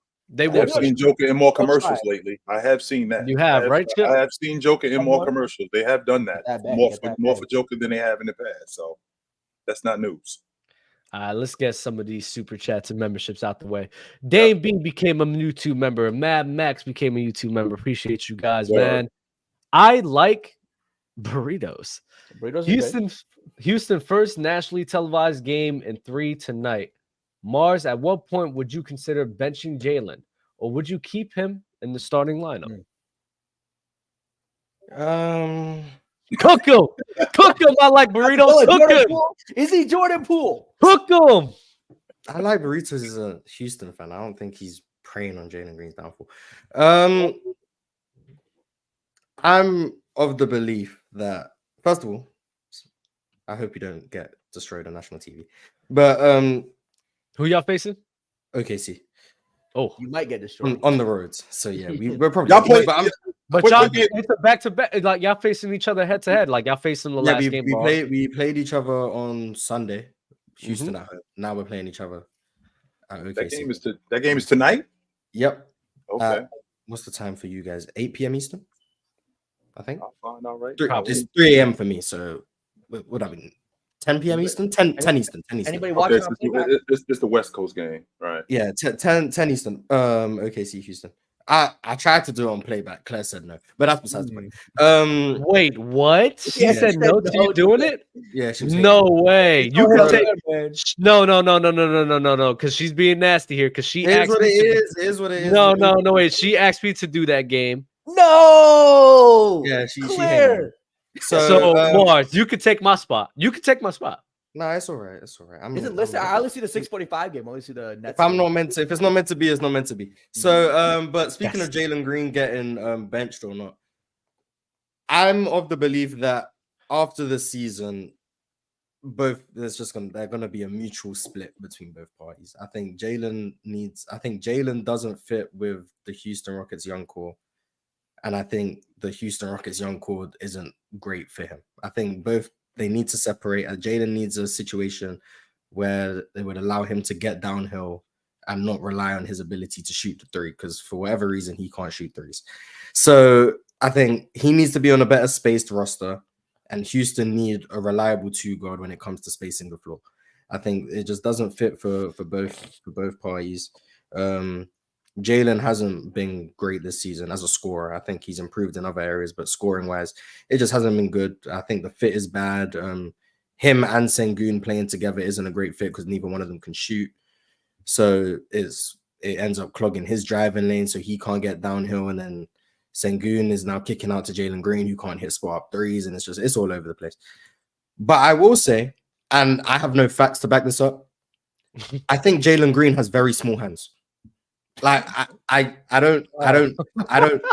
And that's affecting his shot, or it's affecting? No, not affecting his shot. But what does that have to do with anything? I genuinely like. That's not me. That like if anyone thinks that's me excusing how he's playing or anything, I'm not. I'm genuinely like, an observation of mine is I genuinely think he has very small hands, because when he's dribbling and he doesn't have the ball under control, the ball's slipping out of his hands all the time. And the only other player I can compare that to, who I'm pretty sure also has small hands, is Jaylen Brown. Like, when you have small hands, the ability to control the ball, especially when you're as aggressive and downhill as they are, the ball tends to slip out a lot. So I'm watching him drive. The ball does slip out a lot. I'm gonna pay attention to Jaylen Brown's hand size next game. So like I have no measurables from the draft combine, because I don't think he did the draft combine. He didn't do it. Just an observation of when I'm watching him drive, the ball's not secured. He's having to tuck the ball with both hands in order for him to actually get to the rim convincingly. Because if he's holding the ball out in one hand, trying to get extended finishes, the ball's slipping out. It's getting easily blocked because he doesn't have the ball under control. Like there was a play against OKC 2 nights ago. He drove on Chet, and you can watch it. He tries to go finish with his left hand, and the ball literally slips out of his hand. And then he tries to throw it up, and then Chet smacks it away, because obviously he's going up with a layup that has no chance because the ball's slipping out of his hands. So I don't know. Like he might have the biggest hands in the NBA. Like my observation is he has small hands. So I think that's genuinely, I think that's limiting how good I think he can be. So now I'm now lower any on excuse under the sun he can give him, bro. I'm playing. I am now lower on his overall ceiling because I think his hands are too small. I genuinely don't. This is the take. This is the take of takes. I genuinely don't think he can be as good of a scorer as I thought he could be. Because I don't see how you make up for that issue. He's not going to be great. He's not going to be good enough around the rim. Mars, so you know, going downhill. So he's not going to be an All-NBA All-Star now because of small hands. Just so you know, Mars, real quick. You know how we understand MJ had bigger hands than Kobe, right? Right. Yes. So Kobe couldn't do things that MJ could do with the ball. Right. It's kind of like that, where there's some things that Jalen Green, I physically believe he can't do because his hands are too small. And then because his ability as a scorer is so predicated on his ability to get downhill and finish, if I don't think he can do that as good as I thought he could, he's limited because I don't think he's going to become a great. You think he can palm the ball? He generally can't palm. I mean, I think if he played with a WNBA ball, he'd be great. That's the best way. That's the best way I could put it. Gotcha. So, Mars, just so you know. So that's my belief. There's no evidence to that. There's no proof. I could be 1000% wrong, but I genuinely believe he has small hands. I do think you are, Mars, because before I was introduced to Kyrie Irving, Kenny Anderson is the best ball handler that I'd ever seen. Just so you know, Mars, he's got the hands of a 5th grader. Okay. Just so you know, he's got very small hands. There is nobody before I was introduced to Kyrie Irving that I saw that was nicer with the pill than Kenny Anderson. He did not make a lot of mistakes. He was one of the few guys that I've ever seen in my lifetime who could throw the ball behind his back, running full speed, and not lose the basketball. So I'm not, and there's plenty of big guys with huge hands who can't catch a cold. So yeah, and they have terrible hands. I mean, so the fact that you have small hands, he has terrible hands. But so, I guess my pushback to that would be, and you probably are more well versed in Kenny Anderson than I am. I don't go out my way to watch a bunch of New Jersey Nets from the early 90s. So there's some things I'll admit I don't know as much about Kenny Anderson. But from my knowledge of him, he's not as explosive as a Jalen Green. He's not as fast. He's not going as 100 miles an hour as he is. So, like, in terms of ball security, Kenny Anderson wasn't slow. Like, he was like, what, a 6'1" guard. Like, he could beat guys to spots, whatever. But when I'm talking about, like, Jalen Green, when he's attacking downhill, he's going so fast. And every time he tries to, like, decelerate, I'm just watching the ball slip. And maybe he can just improve. Maybe he just needs to get a tighter handle. I'm not saying that it's impossible. That's probably what it is, Mars. I mean, his brain is actually moving faster than him. Is very loose, and he has a very high jump. Right. So I can understand, like, there's other things he could do to, like, make it improve. Like, I'm not saying he just can't do anything. It's just going to be this bad forever. But I do think a part of the limitation is I genuinely do think his hands are on the smaller side. Now, he can improve it. He can understand how to play with pace. That would help. Instead of just barreling downhill. Like that, when he was having a stretch of good games, he wasn't barreling downhill. He was playing with more pace. So that can help him. Also, just understanding that you're probably not the type of guy, you're not a Shea or a Luka or a James Harden who can go in and stop on a dime. That's probably not who you are. You're probably going to have a little slow down speed where you can decelerate as you're going. That can help. But I am overall lower on his ceiling because of things like that. But I do think, and maybe that's just me speaking from a place of relatability, because I have very small hands. And I know I have very bad hands when it comes to if I ever do play basketball. Catch the ball, Mars. What's the problem? The ball slips out of my hand a lot, and I know it's because I have very small hands. So maybe that's where it comes from. Maybe it's me relating. Maybe it's hey, if you don't have small hands, you can't relate. Like maybe that's why I'm being elitist when it comes to the small hands community. I don't know, but that's my belief. I do think it's best for everyone if he gets traded. Now that doesn't mean I think he's not going to pan out and he's going to be mid or bad and he's going to be out the league. But I do think it's best for everyone if he gets traded. Houston will probably either draft someone who can space the floor. I'm hearing Reed Shepherd's name a lot. Maybe they'll look into him. And then Jalen Green can go to a situation where they need a guard who's as dynamic and who can get to the rim. And you put him around ample floor spacing. Now, what situation is that? What team could use that? I don't know. I don't know. It would have to be a young team. That's pretty obvious. It would have to be a young team. But I don't know. You're 21 years old. You ready to give up on him already? I mean, it's not about me giving up. I think Houston you got Amen Thompson who can't shoot. You got Alperen Sengun who can't shoot. Can we improve on that though? That's what I'm saying. Like, I don't think Jalen Green can shoot, but his shooting is. Who would you trade him for? Who would you trade him for? I mean, I don't know what his trade value is because, I mean, if you go statistically, he's been one of the worst shooting guards in the league this year, like starting shooting guards. So would you flip it for Jordan Poole just to get both those guys in a better different situation? I'm just wondering. I don't think Houston would never take Jordan Poole's contract, and that's another issue. Like he's on a rookie scale deal. He's still his rookie deal. There's still a limit to what you can get, which is why I don't think they're going to trade him. But I think it's in the best interest for everyone if they do trade him. But I don't know what he can go for. I don't know what teams it is. It's obviously not going to be a contender because he still has a lot to learn. And it can't be a team that doesn't have floor spacing because you're going to run into the same problems. So maybe if he goes to a Utah Jazz type situation, that could be a good fit for him. Maybe a Colin Sexton for Jalen Green deal. I don't know the logistics of that, but maybe something like that could benefit both parties because Colin Sexton is definitely better as of today. But the Utah Jazz have floor spacing around Jalen Green to where he can still get downhill. You have a dynamic guard who can still create for other people. That would benefit them. So maybe Utah. But other than that, like Memphis, no, because their timeline is still accelerated because John Morant will be back next year, Desmond Bain, blah, blah, blah. Would you trade it for Jalen Green? Already have their guards. He's making 36 million, Jaden. Yeah, like, that's the money doesn't match. Don't you guys have cap space? I guess you're still paying Dylan Brooks. We used it on Fred VanVleet and Dylan Brooks. Unless we trade Dylan Brooks. Yeah, got to throw somebody. Dylan Brooks and Jalen Green for Jeremy Grant and something else. I don't know, maybe. But I think Jalen Green, it would benefit him to get traded. But I still think he has an extremely high upside as a scorer. I still believe in that. But I do think he has small hands. So I'm curious. Maybe I'll find out because there's some Twitter pages that I be seeing. I say something, all of a sudden there's a stat for it. It just comes out like 2 days later. So I'm talking about you, NBA University on Twitter. Every time I say something, all of a sudden there's a stat. So if you can find Jalen Green's hand size, I'd appreciate it. Please. Like I really want to know how big his hand is. And if you're watching, drop a comment. Yeah, if you are watching, and I'm not saying you guys copy me, I'm just saying it's just coincidental. I see some stats come up after I speak about certain players and how good I think they are. So NBA University, please do me a solid. Publish some players' hand sizes. I would love to know.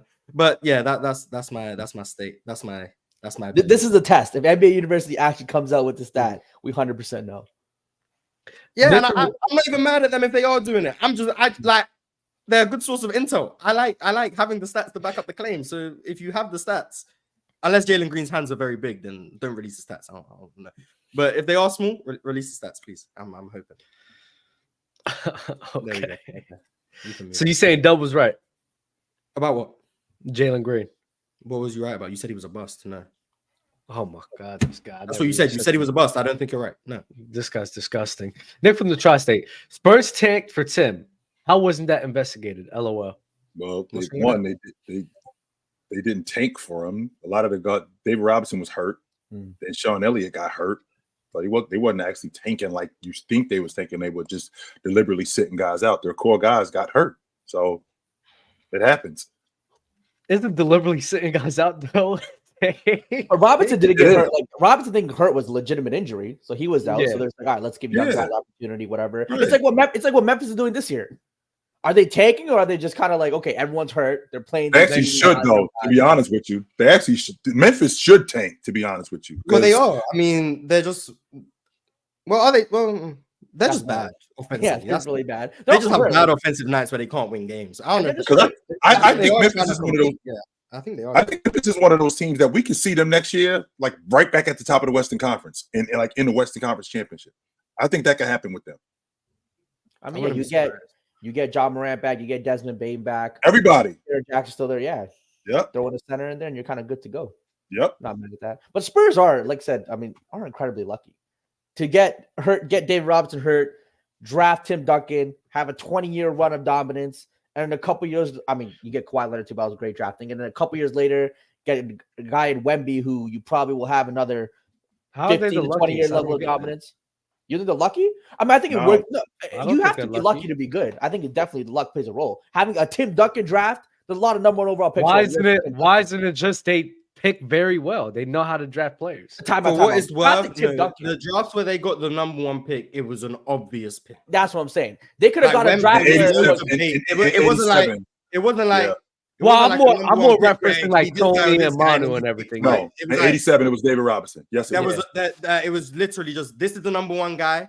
Yeah. Everyone else is number two, number whatever. How it fills out is how it fills out. Tim Duncan was everyone knew he was going number one. There was so they get the number one pick in drafts where you can't get it wrong. Even if they turn out to be busts, it was the pick at the time. Like it wasn't like, for example, how else do I put it? Jalen Green versus Evan Mobley and Cade. That was the conversation going into draft time. It was some people was like Jalen Green can go number one. Some people like Evan Mobley is better than Jalen Green. And Houston picks Jalen Green over Evan Mobley. 10 years down the line, we might be like, yeah, Evan Mobley was the right pick.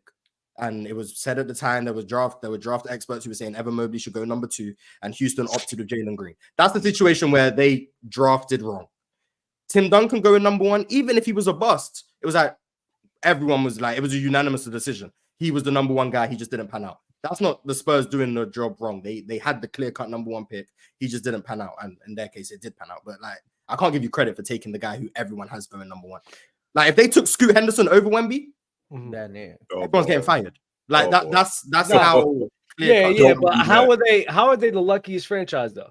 Because wait, they get the number 1 pick in drafts where there's a can't miss. Exactly, great draft. Look at like the Raptors. We got the number 1 pick when Andrea Bargnani was the first stop, and that draft is just terrible. Was that 05, I think? 06. 05? Yeah, 06. That draft is just terrible. You go down the list, like other than Aldridge in that top 10, everyone there is kind of mediocre to really bad. And you have like the Greg Oden draft, like with Portland. Greg Oden was universally thought to be the number 1 guy. Yes, we understand Kevin Durant great, but if Greg Oden doesn't get hurt, they just got unlucky with that. He was going to be a center that's going to be dominant in the league for a decade plus. Some teams got very lucky in terms of getting a number 1 overall pick that when stayed healthy was great and just worked out. Well, other teams just get really poor drafts for the number 1 overall pick or number 3, whatever, just don't work out, just a weak draft.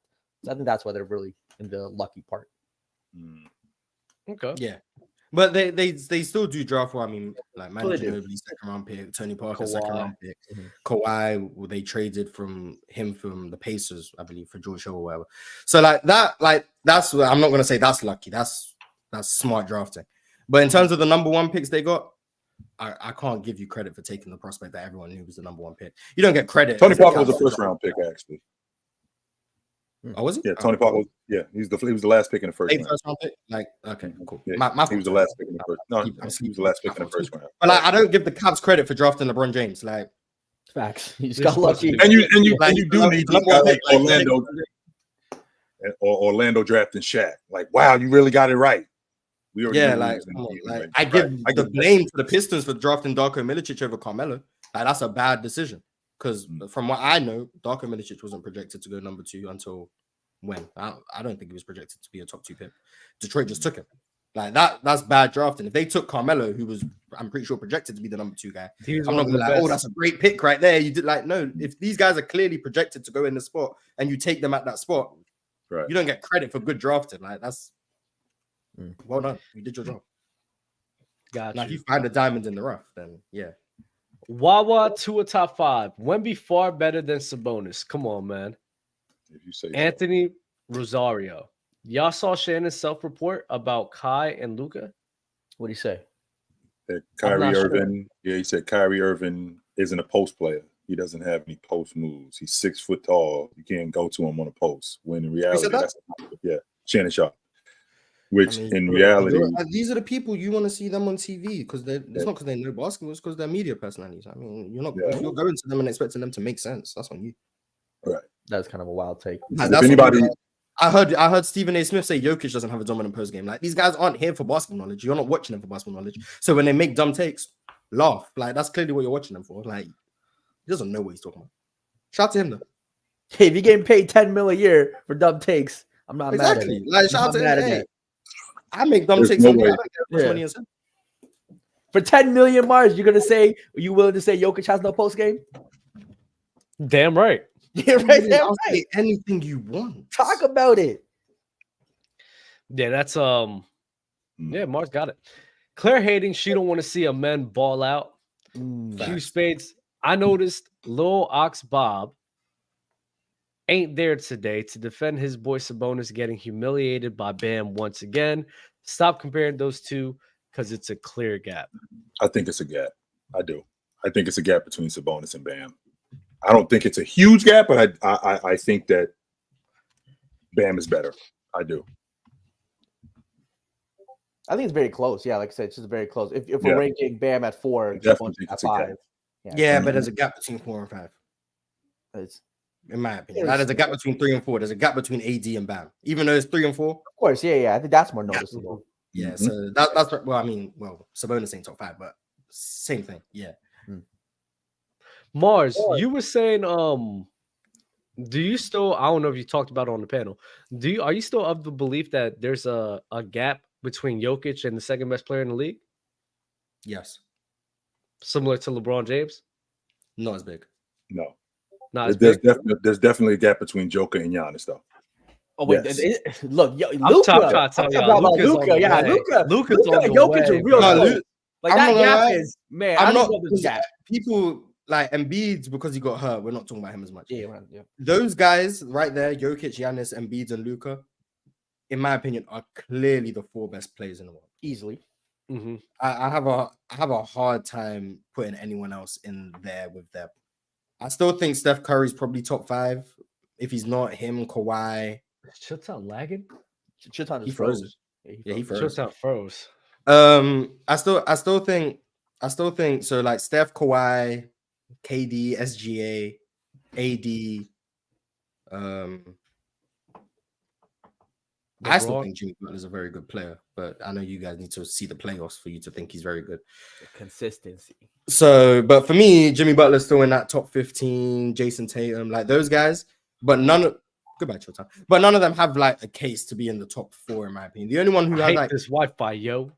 The only one who has like an outside case for top 5, like I could understand putting Steph or Kawhi above, well, maybe not Kawhi because of the injury concerns with him too, but like Steph over like a guy like Embiid. I can understand that just based on injury concerns. But other than that, assuming everyone's healthy, I have a hard time putting anyone above those. I have a hard time putting Giannis in these combos, though. I'm not gonna lie. Yeah, but you hate Giannis. Because why? I don't hate Giannis. When my main thing is when you have a game as limited as that, and maybe the postseason can. Nah. I'm not even gonna hold you. Nah, when you have a game as limited as that, and when we're comparing him to like Luka, Jokic, and Embiid, all those guys, especially if Embiid is healthy, the fact that Giannis, I think Giannis for him, like, bro, the lack of versatile scoring is just something that's always going to hinder him.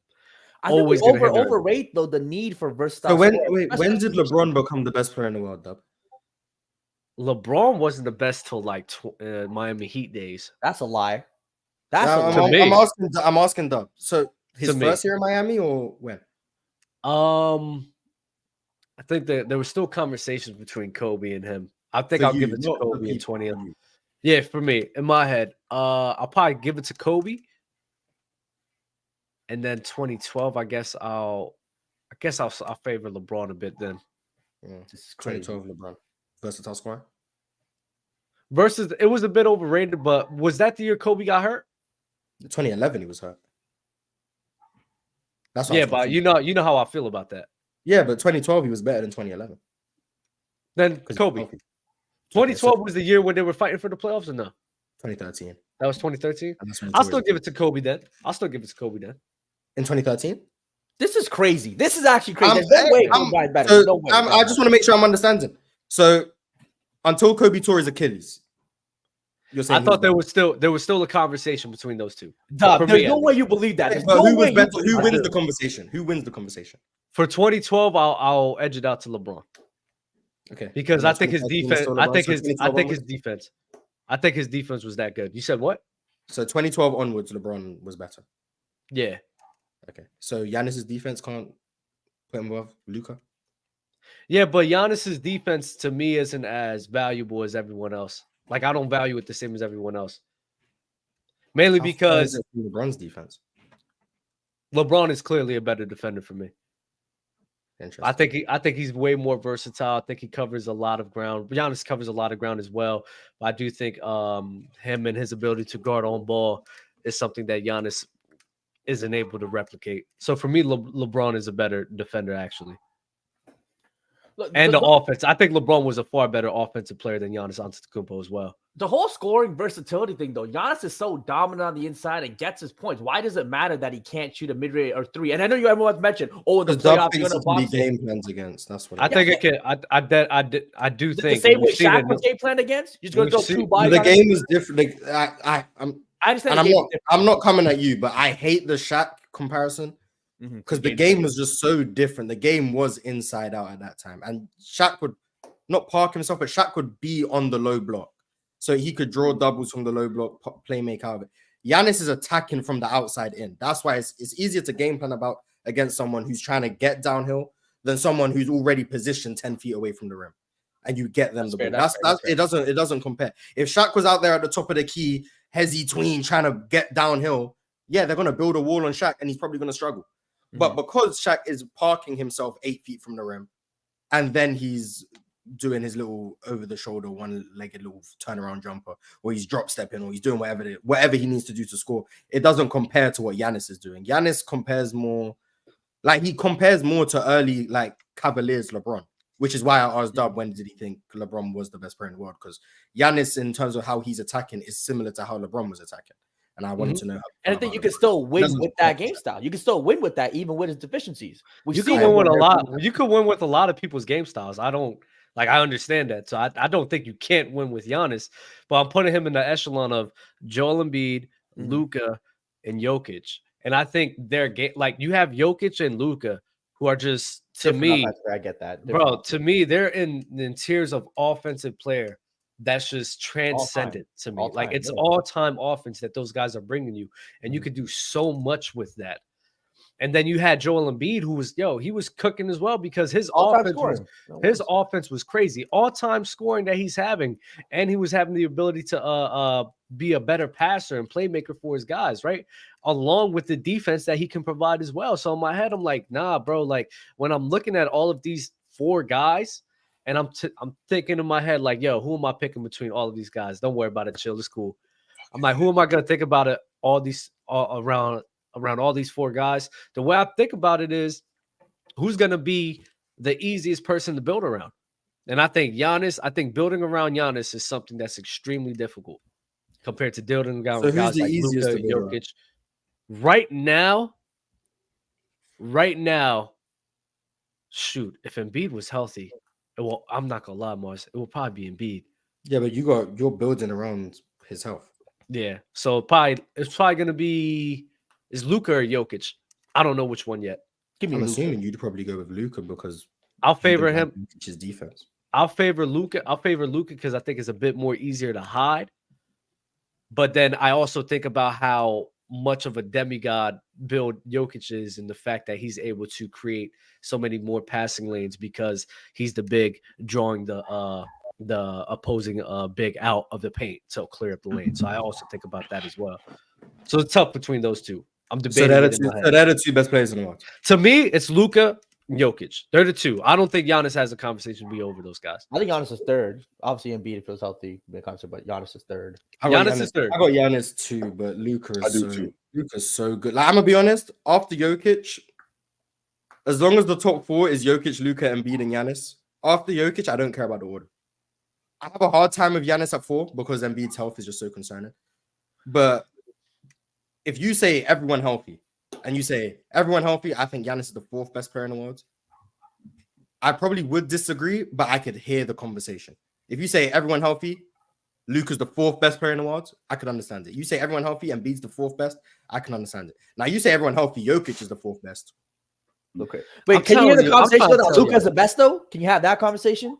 That Luka's the best player in the world? Yes. Especially if I was going to have a conversation of anyone against Jokic, it would be Giannis, personally. But I can understand the Luka argument.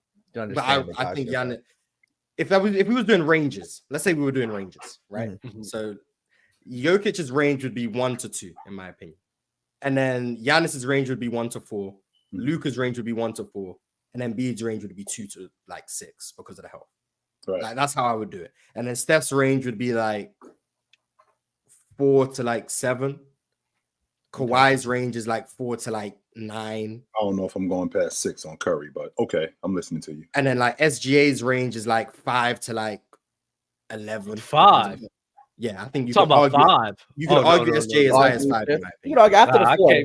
We can't put. I'm just saying I could understand someone who says SGA is better than Steph or SGA is better. I thought you was going the other way with that, Dub. I thought you was trying to tell us that we could put him in the top 4, and I'm like, wait a minute. Nah, chill. If someone doesn't need evidence of his playoff translation, I could understand why they would have SGA at 5.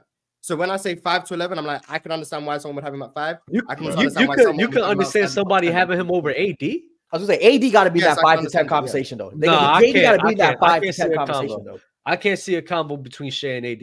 I just there's none for me, none at all. I think I could see the conversation just from a pure offensive standpoint, just how good offensively Shea is, especially in isolation.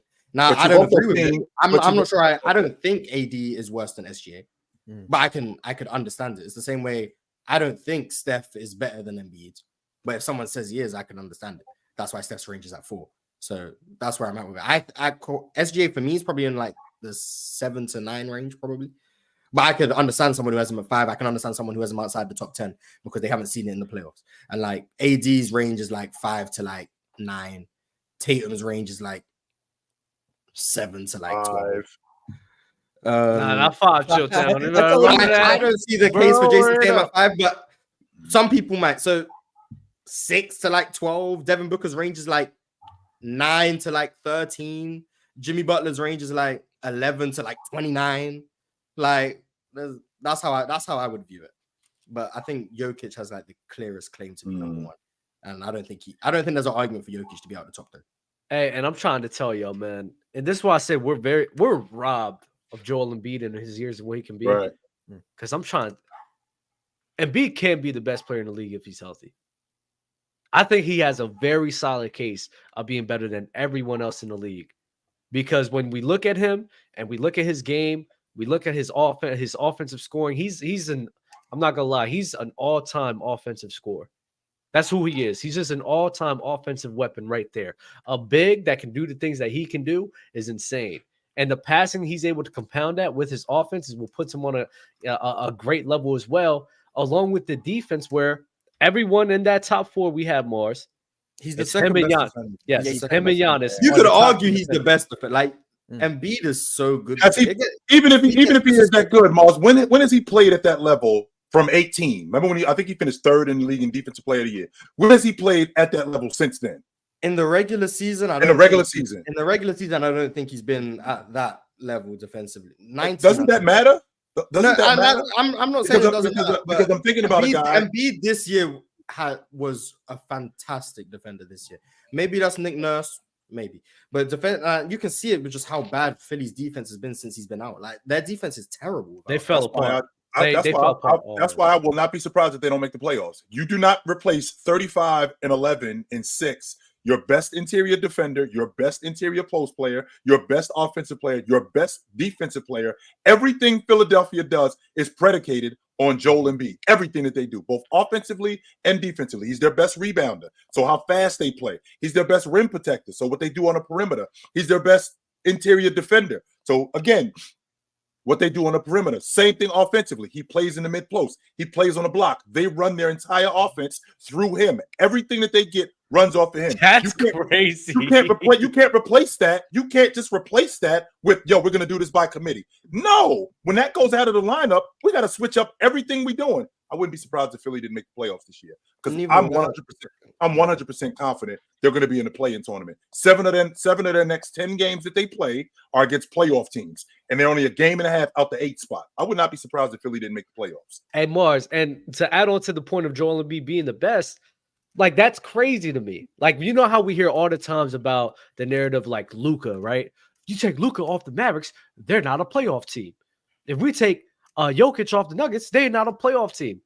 Well, look at Joel Embiid and the Sixers. We've taken Joel Embiid off the Sixers. These guys are struggling because, like Chilltown said, he's the best at literally everything that they do.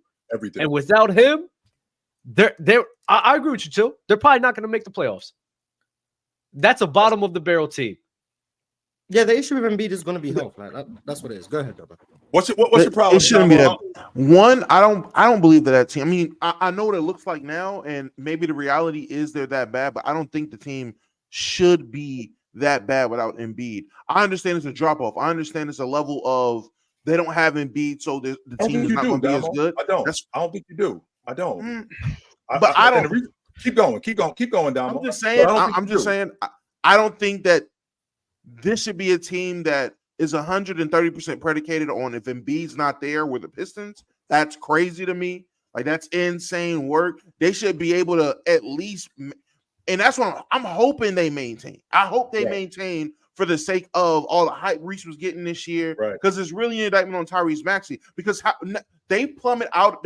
I'm saying, let's be real, they plummet out of playoff contention what is the conversation around Tyrese Maxey really going to be? Because a lot of these guys have been giving grace all year about how great they're looking. Oh, there's no James Harden. Tobias Harris is finally playing his role. All this, then they fall. They're all frauds. Going into the next year, it's just going to be, I don't trust 76ers because as last year showed you, all it takes is Embiid not being there, and now you can't trust them. So this is going to be that simple though. It's not that simple though. It's not that simple. I'm gonna be honest. If that's how people are gonna do it, then as respectfully as possible, then people are just being stupid. Like that doesn't make Tyrese Maxey. People are stupid. Yeah, and then so why would I care about their opinions on the Sixers? Like they're stupid. Like that doesn't mean any. Like if they want to call Tyrese Maxey a fraud because he can't elevate this Sixers team to maintain in the playoffs without Embiid, when the whole team is built around what Embiid does, including how Tyrese Maxey operates, is built around what Embiid does. Those people are just idiots. Their opinion doesn't mean anything because their opinion is stupid. So I don't care if they think Tyrese Maxey's a fraud because they're saying stupid reasons for why Tyrese Maxey's a fraud. So why would he be a fraud considering the last levels year? in which? Oh, go ahead, Joe. Well, considering last year, like he was coming into his own, still averaged 20 a game. Now they give him the basketball and expand his role, predicated on Embiid being there. So if Embiid isn't there before the season starts, we're looking at a different Maxey. Are we looking at Maxey like, yo, you got to take this team to the playoffs? No, we're not looking at Maxey like that. We're looking at Maxey like you're complimenting Embiid because Embiid is clearly the best player on this team. Not only is he the best player, everything we do is predicated on Embiid. So now when you take Embiid out of the lineup this late in the season, it's too late for us to switch up what we're doing. As opposed to if we lost him, as opposed to if we lost him the first week or 2 weeks of the season. It's way too late for us to switch it up now. The reason why people get called fraud is because the misevaluation of everyone else, right?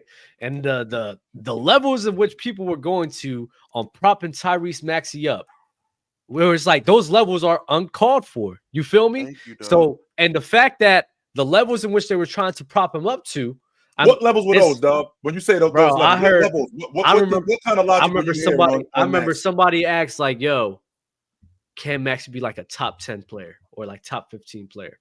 It's like, yo, let's be real. Like, come on, because the way that he was playing, the way that he was playing next to Joel Embiid, right? So I hear Damo's point as well, because you had a bunch of people, a bunch of masses ready to prop up Tyrese Maxey, and the fact that that team can't even function properly without Joel Embiid, I can hear why Dom was questioning, like, yo, come on, bro. Like, y'all was tripping about that. Yeah, but once again, that's because the people are stupid. He can't be a fraud because other people thought he was something that he wasn't. Mars, we were calling Kareem a fraud all the time. What are we talking You were calling Kareem a fraud. Yes. Because of the misevaluation of people. I was here at the start of the season. I was here when Tyrese Maxey and Embiid were cooking. I was here telling you guys Tyrese Maxey isn't as good as you guys are saying he is. There's certain things he can't do. You didn't like his shot. You guys are being tricked. Yes, he was a fraud. You didn't like his. No, he wasn't a fraud. People were just wrong about him. Yes. Now because they're realizing they were wrong, that doesn't make him a fraud. That makes them wrong. You're a fraud. No, you're the fraud. He was a fraud. No, he's a fraud. They are so egotistical that they can't admit that they were wrong, that they would rather criticize the player for what they were wrong about. They were wrong about him. What makes him a fraud, dog? What makes Maxey a fraud, though? Instead of saying the misevaluation of people.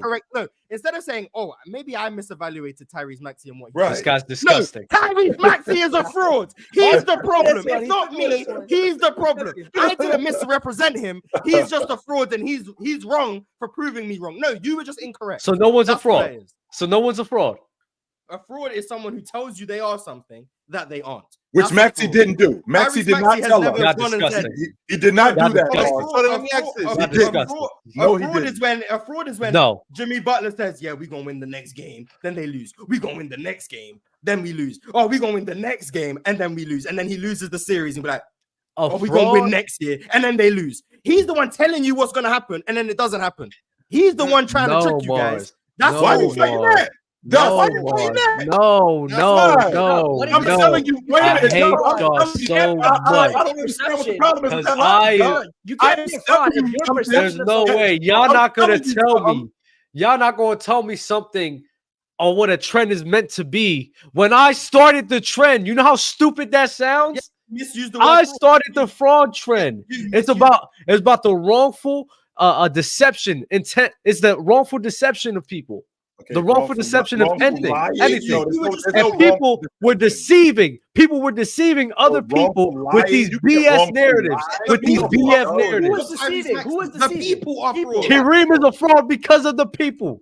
The same no way sense. Tyrese That is makes a no fraud. sense. doesn't. That You makes no can't sense. say that. Listen. If you are Mr. Kareem is a If you are fraud just to wanna ask- you, dog. Wait, to wait, I you. just wanna ask. Apparently, That's what I'm Kareem is a asking. fraud because people said things about Kareem that wasn't true. because they were trying to deceive, they were deceiving us. That makes them fraud. That doesn't Mars, make you Mars fraud. Mars. No. When they're in court, all right, we're gonna get nasty here. When we're talking about frauds, who's representing the person?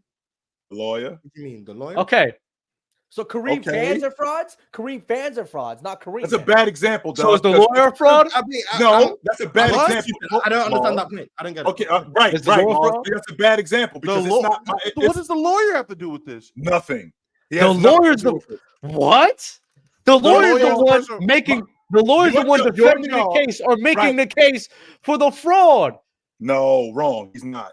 Okay. Oh, Once yeah, again, yeah. as Yeah, a but lawyer, you took an ice. as- You took an ice first of all, cube, bro. the lawyer logic is bad because it's your job to prove. It's your job to prove beyond a reasonable doubt. That's your job to prove that. It's my job to poke holes in your theory. So I'm not the fraud. Number two, if I got a bunch of people telling me, if I got a bunch of people saying, yo, Mars is this, Mars is that, Mars is this, Mars is that, only for Mars to not turn out to be that, Mars isn't the fraud. They are. They are the ones who were selling me him. That's not Mars. Now, real quick, with that logic, can I just ask? Fuck y'all, yeah. Okay. So can we apply that same logic? This is way left. Can we apply that same logic to guys being called to bust in the draft? Are players actually bust, or are the people, the scouts, the fans who are following the scouts' notes, or people who Nah, assess no the one's a players bust. wrong, No one's are a bust, they the Damo. bust, or is No the one's a player bust. the Hold on, I think No one's a we bust, have to Damo. define No what one's a a bust. I is. think No, it we have to depends define what a on the bust is. situation. Yeah, it depends on the situation they're depends. drafted Okay. into. Depends on their There's expectation. certain players who I don't consider bust, and then there's certain players who I do Like consider Kwame bust. Brown. I don't think Kwame Brown is a bust. I don't. And then there's some players who I I don't don't think Greg consider Oden a was a bust, but I'll bust, say the right? pick was a bust, and people get mad at that. But Right. it depends. Like I'm not like I've heard people say Andrew Wiggins is a bust. No, he is not. No, I I mean, agree. relative to the number one overall pick, you could say maybe he didn't pan out the way you thought he did, but bust is not the word. Is Ben Simmons a bust? I don't think so. See, Ben Simmons is a bust. I don't think so either. But the people who expected him to be able to start developing a shot would probably consider him a bust. That's But the for thing. someone like me who never expected him to be able to shoot, I'm not calling him a bust because he can't do something I didn't think he was going to ever be going to be able to do. Now, there's some players I've been wrong about, and Dub, the moment I said that, he thought of a player instantly who I've been wrong about, and we're not about to discuss them. But I would then, if he doesn't pan out, does that make him a bust, or does that just make me wrong? I'm not going to I was wrong. You're a fraud. Sure. Was and I'll Andrea take- here's the Bargnani thing, a bust? I can take accountability. If I'm wrong about someone, I'm not going to blame the player for me being wrong about them. He's not a bust, Damo. He just didn't pan I out the thought way he was he was something else. supposed to be. Yeah, I was wrong. That doesn't make the player a fraud or I the thought player it a was bust. something else. I was just incorrect in my evaluation. Or the player just got better or got worse. Many things can happen. Tyrese Maxey hasn't gotten worse since Embiid's gone out. He's the same player he was. You just see more of the flaws because Embiid isn't there to cover them up. I just That told you doesn't guys make what him a the flaws fraud. were. That does not make him a fraud. I told you guys what the flaws were. Oh my You God. guys didn't want to listen to me. Now, all of a sudden, Embiid's out. Everyone's like, oh, Tyrese Maxey. Oh, he can't really do this. He can't really shoot going right. His floater game isn't very consistent. He doesn't really get to the free throw line. He's not really creating a shot very often. I told you guys. You guys just didn't want to listen. Now, one thing he can do, he can shoot the hell out of the ball from three. That's not going to change. No matter who's around him, if you let him come off the screen going left, he gonna hit that three every time. He gonna do that. That you can't take Embiid's there or Embiid's not there. He gonna shoot the hell out of the ball from three. But the other things I tried to tell you about, you just notice it more because Embiid isn't there. And that's not a knock on Tyrese Maxey. That's just you guys just can't evaluate talent. LA Flight makes a good point too with Anthony Bennett, where the pick is a draft, but Anthony is a bust. But he wasn't meant to Anthony be Bennett, the exactly. Yeah, so he's not a bust. To me, he was never meant to be that. That's a bad exactly. pick from the Cavs. That doesn't make bad him pick. a bust. Yeah, 100%. He was actually surprised. He was actually surprised he got drafted number 1. He was not meant. The whole world was. But that's a situation where if the Cavs pick Anthony Bennett number 1 and he ends up being like number 1 caliber player, that's where you give the Cavs a lot of credit because no one's seen that coming. No one's seen that. But when you take someone who isn't projected to go, I don't think Anthony Bennett was projected to the top 5. He was like he was projected like 8 to 12. 8 to 12. Yeah, he was like a mid lottery pick. So then when you take him number 1 and he doesn't pan out, I can't then blame Anthony Bennett because you're the ones who mispicked him. He was never meant to be a number 1 pick. You guys got that wrong. Like Anthony Bennett just wasn't meant to be a number 1 pick. He would have been a bad lottery pick still. Like I just don't think there was an avenue for him being an NBA player. But a number 1 pick is like you're the one who put him in that situation. That's just bad. That's bad work from the scouting department or whoever makes the picks. Do better. But yeah, Tyrese Maxey's not a fraud because the Sixers are struggling. No. I'll push you a fraud, yo. I swear. Yeah, of course you are. And you're the one who says, I hate this generation. They can't take accountability. Look at him trying to put blame on the players instead of himself. You can't take accountability. Me? You, Dub. Eat it. Just say you. He's not. I didn't value Tyrese Maxey that high. And tell people to take accountability instead of blaming the players. Yes. Chill did. I did. People value Kareem high. I didn't. He's a fraud because of y'all. No, the people are wrong. That doesn't make the player a fraud. Take some accountability. It's not accountability if I'm not. Never mind. If you're wrong about a player, you gonna call them a fraud? No, I'll say I'm wrong about a player. So say that right now, Dub. It's other people who are wrong about a player. I was fine with Maxey. Okay, no. I didn't make. Let me ask my second question. So when it's you who's wrong about a player, you can just say you're wrong. That's fine. But when someone else is wrong about a player, that makes the player a fraud. Oh my God, you just don't hear the point. Well, what it is. I think Dub's point is that when the masses of people have a perception of a player, then they be the masses are wrong. Yeah, exactly. Make the I think player Dub's wrong. head, I agree with that thing. I just think it's Dub when like the mass are so many people, majority, whatever the case is, will make you cry. What are you doing right now, Dub? What's happening? What is going on, Dub? What's happening right now? I'm trying to help Dub some way, but man, it's not working. This man saved this. This man saved this for the Tyrese Maxey, man. We were having these combos for years, and all of a sudden now he's gonna say this BS. We've been doing this for years now, and now he's gonna say this now when we've been doing this for years now. We've been doing this for over a year, calling players frauds. I hate you, Mars. I hate you. I'll spit in your face if I seen you, bro. I swear, bro. I swear. It's like, nah, I'm playing Mars. I'm playing. My bad. That was very disrespectful. I apologize. Focus, Dub. Anyway, if Shea translate in the playoffs, he's top 3 from midnight.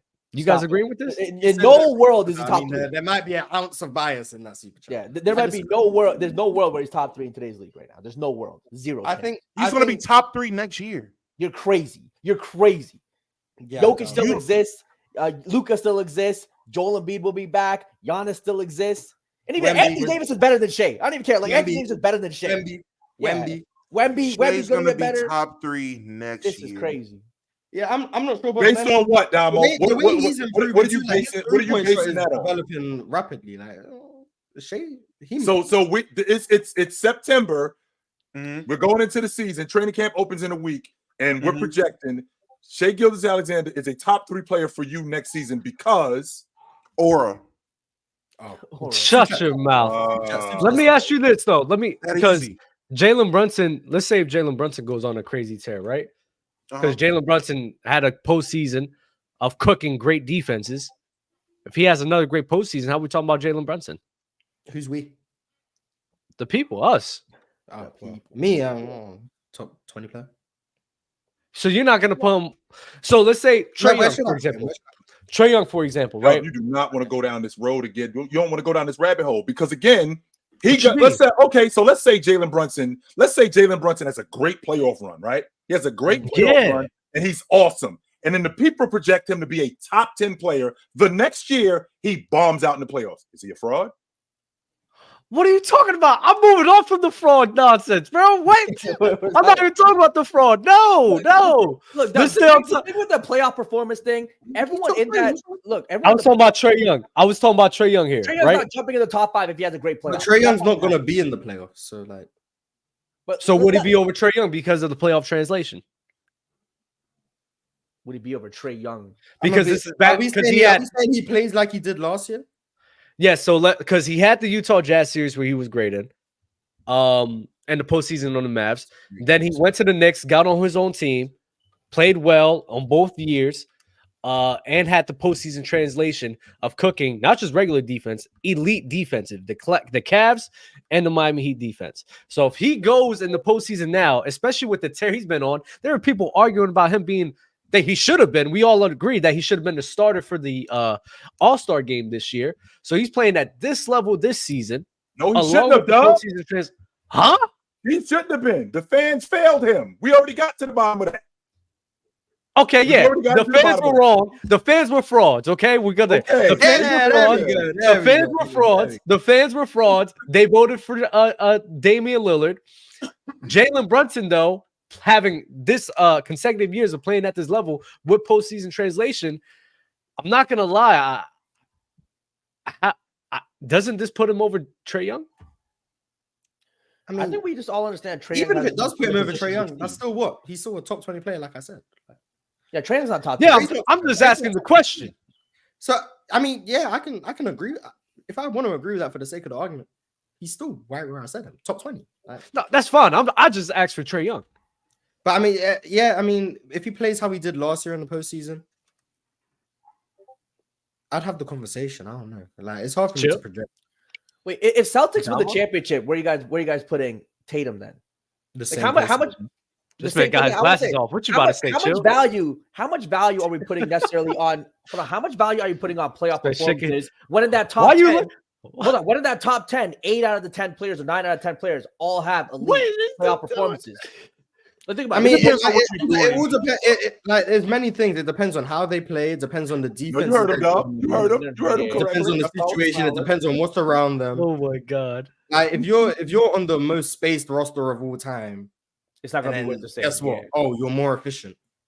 Wow, like we can understand how that happens. So, like, there's always gonna be context to it. If Jason Tatum plays how I expect him to play in the playoffs, he's not gonna move up because I'm already like that Boston team is a favorite. He's going to give you 26. Now, if he plays better than I expected, or he plays differently in terms of how he operates, or he has more counters to different defenses doing different things against him, like when the Warriors play, if a team defends him how like the Warriors did, and he still has no answer, I'm like, okay, well, he's still the same guy.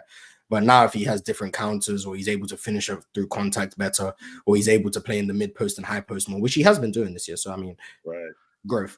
Like if he's doing those things and I see clear improvement and it translates against high level playoff defenses, he might be able to move up. But like it depends on what everyone else is doing. It depends on how sustainable I think it. Like there's so many factors that go into ranking players for me, and 100%. I still get the rankings wrong. Like it's not definitive. Like if I say this guy's number one, it doesn't mean I'm right. It's just like that's how I view it. I don't think there's a world where Jason Tatum gets into my top 5. Unless something crazy happens. Right. But I think SGA would have to have like a Jimmy Butler-esque performance to really kind of jump him up in the conversation. When you say Jimmy Butler performance, again, we get first round.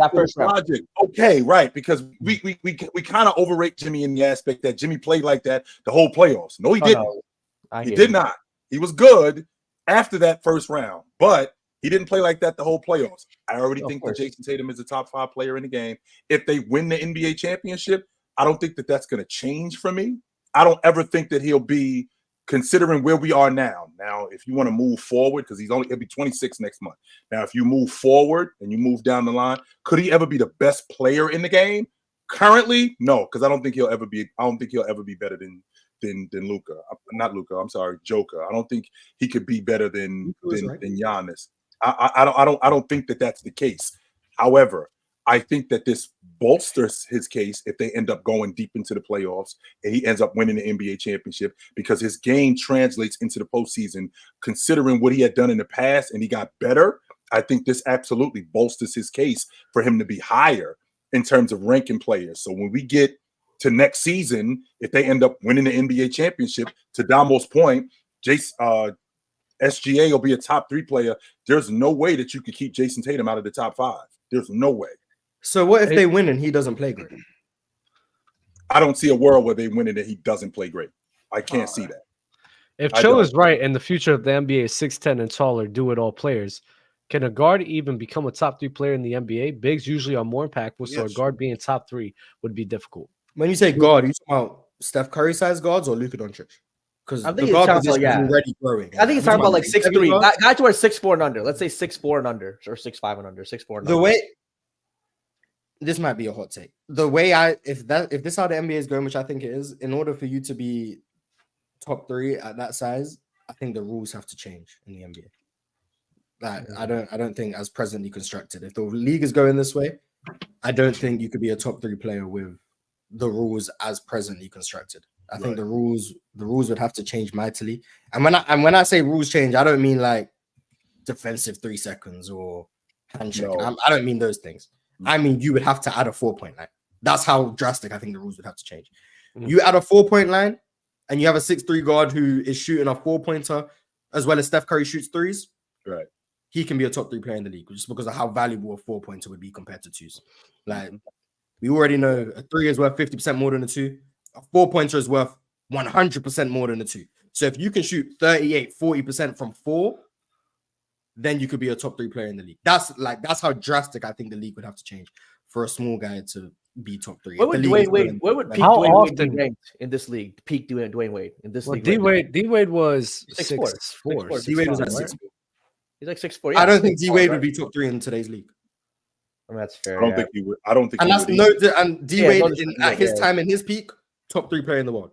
I just think the league has changed, and at his peak, he's better than slashing. I don't think a slashing guard without much threat, especially from 3.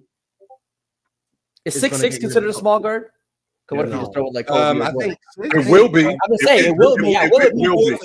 Drink More Water said 6'6" and under. That's who he was talking about. I mean, if you bring in a Kobe Bryant, I was gonna say Kobe. He probably. But like when I think guards, I'm gonna be honest. No disrespect to his. About 6'2", 6'3". I'm thinking 6. Like I'm thinking Steph Curry's, Chris Paul's, and Donovan Mitchell. Right. Well, we're gonna stay with that height. I don't think if we're gonna stay with that height though, Mars. How often is it like throughout NBA history is like a guy who's like 6'2" and under, or like 6'2" and under is like top 3? That's they might have a season. Like Chris Paul had a season or 2. Oscar Robertson was 6'5", so he doesn't count. Mm-hmm. I don't think Isaiah was ever top 3. Okay, cool. Okay. Isaiah, to me, I don't think there was an argument for him to be top 3. So I don't think Isaiah was never a top 3 player in the game. I was gonna say, was he ever top 3? Maybe a year, maybe one. Steve Nash was never top 3. Steve Nash, you'd have to have a like if you were trying to argue Steve Nash in 07.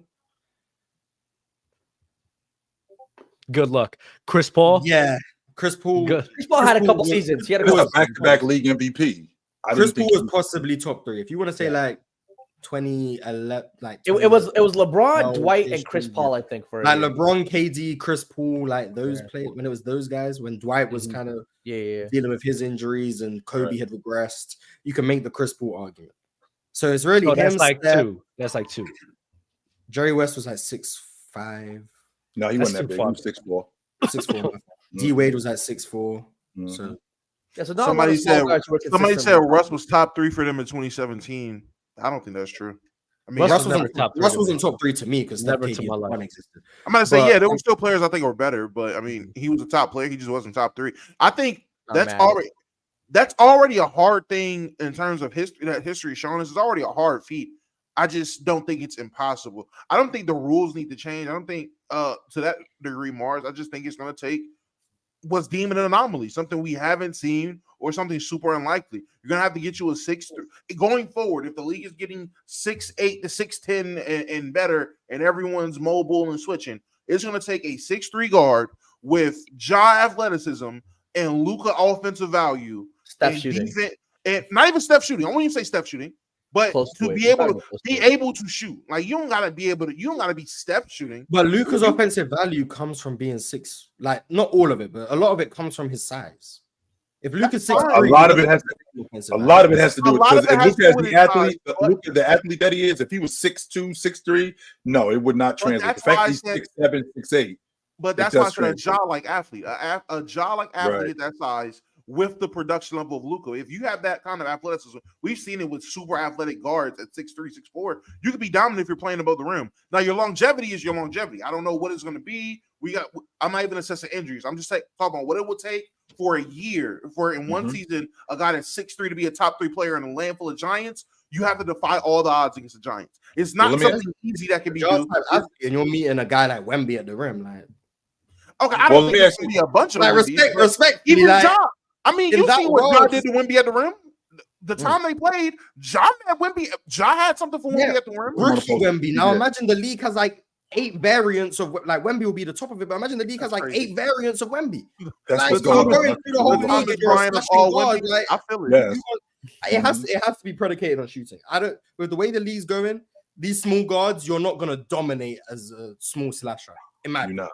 Like John Moran is an outlier athlete, and I think he's gonna have a ceiling on how good he can be with the league going forward because of that. Unless his jump shot develops. Like for me, in order for this 6'3" guard to be that dominant, it would have to be like Steph Curry shooting with like Steve Nash playmaking. That offensive player, like you got Steph Curry can run around off the ball, shoot the threes from everywhere, but he also can pass as good as Steve Nash could, or can initiate pick and roll as good as Steve Nash. If you have that type of offensive player, maybe. Because already defensively, with the league going up in size, defensively, you're just going to be a mismatch by virtue of being 4 inches shorter than everyone. So defensively, you're probably going to be a negative no matter what. Like, no matter who you are, you're going to be a negative. So you'd have to be so good offensively. You'd have to be able to shoot from so far off the bounce, make every pass that exists while passing amongst giants. That's just not realistic, Moss. Be able to have the case to be top. That's not realistic. I don't know if like maybe a player like that does come along, but if they do, well, the problem that we have and with the logic that you're saying, Moss, is, and not that I don't agree with you, but the player, like we can't emulate Ja Morant athleticism. We can't do that. No matter what we do with any player, we can teach him how to dribble, maybe put a mid-range in his shot. But if you need that kind of athleticism to be in the top 3, that's not going to happen because we can't teach that. We can't make you that athletic. So it automatically goes out the window. So a guy like Ja, if he's one for every, 30 guards that are that athletic, I mean, what is the league looking like? If we got one or 2 guards that are that athletic, as opposed to a bunch of Wembys running around that are super freak athletes. So, and Tadamo, I wanted to ask you, in 2017, was Russell Westbrook better than Curry? No. How about James? Nope. No. Hell no. KD? No. Nope. Harden? No. AD? Kawhi? Leonard? No and no. You said 2017? 2017. That was the year he won the league MVP. Yeah, he wasn't better than Kawhi. So we can make the case, just like Derrick Rose in 2011. Russell Westbrook won the top 5 player the year he won the league MVP.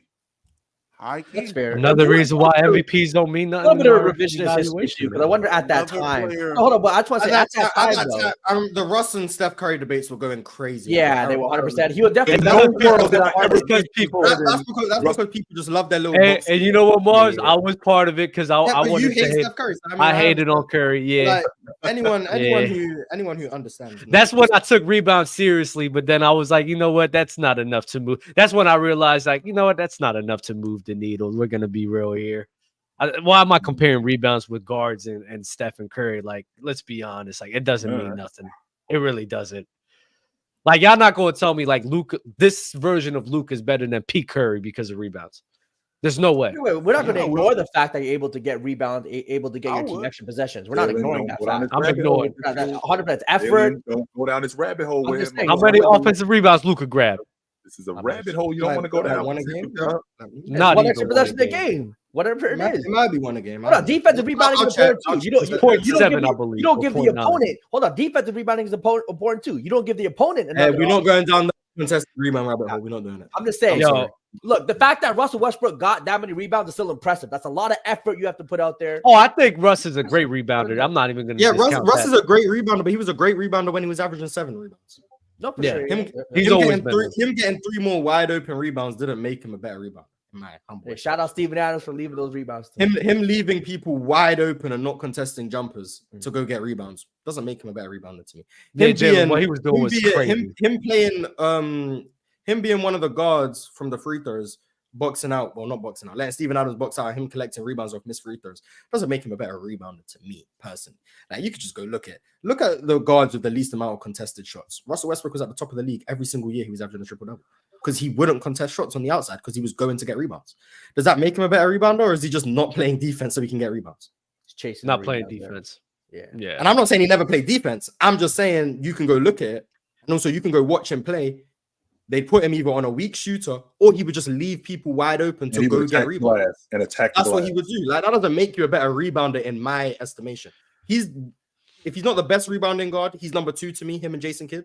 But it's not because he averaged a triple-double. It's because of how good of a rebounder he was when it came to climbing over people. But he was doing that in 2016 when he was averaging like 8 rebounds. So the 2 rebounds just didn't move me. Like, he didn't get better at rebounding, in my opinion. So what makes him what makes him a great rebounder then? Because I'm playing against a guy who I don't have to cover, essentially. That's like saying that I'm an awesome defender, but I'm on guys who I don't have to cover, and then I can let them shoot. And those guys are turning the ball over, so I shut them down. Well, no, I didn't. We just exploited whatever it was that you were doing wrong. So if I don't have to cover a guy who's shooting wide open shots and I could just go in there and rebound, does that automatically make me a better rebounder? No. Russ wasn't doing that before his triple-double. Yeah, I was going to say, Russ was still playing defense. When you're fighting through traffic, fighting for extra possessions, the hustle that you're given. Russ does. Yeah, and Russ does do that. Like, nobody's saying he doesn't. That's something that classifies you as a better rebounder to me. Your ability to fight for the board through traffic, especially for guards, your ability to fight for the board while in the air is just amazing. And Russ did that amazing. So why don't you value big guys, Dub, who doing that and make it simpler for rebounds to happen for guards? Why don't you? I do. I do. I say this all the time. Oh my God. We had a conversation about 20 minutes. I fell down this rabbit hole with you. I showed you a rebound where Luka got the rebound because Maxey Kleber was fighting for the possession. I gave the credit to Maxey Kleber for that rebound because he was getting the positioning for Luka to get that rebound. But when we're talking about Luka as a rebounder, I'm sorry. If there's just times where the ball just falls on your hands, I'm not going to be like and the majority of rebounds are like that. I'm not going to be like, all right, just because you average 8 rebounds a game, you're on this echelon of a rebounder. No, you're not going through no grind, no grit. You just grabbing them hoes. You're not fighting through traffic. Maxey Kleber, I gave Maxey Kleber. I remember this. I gave him the credit for that rebound because he was the reason why Luka got that off of the tip off of his hand, which went into Luka's. Like, come on, that's what I'm talking about. When I'm talking about bigs, yeah, Giannis being a premier rebounder, Jokic being a premier rebounder. Even Sabonis, him being a premier rebounder, I think from that position, that's extremely valuable. So I would never discount that. But we're talking about guards? Nah, man. I mean, if guards are getting legit rebounds, that's valuable. Like, if you're actually going down there and you're battling and you're getting shout out to Josh Hart. Thank you. Josh Hart. Josh Hart was going to be the player I used. He's a great rebounder. Those type of players, those rebounds mean something. Just looked it up, just for clarity. Russell Westbrook, 2017. Contested 3.5 shots a game. Oh my God. 3.5 shots a game. That's kind of bad. That's pretty bad. That's how many shots he was contesting. 3.5 shots. That means that nobody was contesting him going to the rim to get rebounds. Nobody. The next year, 3.5 shots a game. Who was he covering? He would either guard the worst offensive player on the other team and leave them, or he would just like if someone like a 38% shooter. Like, he wouldn't rotate. I'm not going to hold you. Russell Westbrook turn his back on people to not contest and go get rebounds. Like that. That's what he was doing. 2019, he went up to 4.7 contests a game. Good work, Russ. He's improving. That's 1.25. And then 21 when he averaged another triple double, 3.4.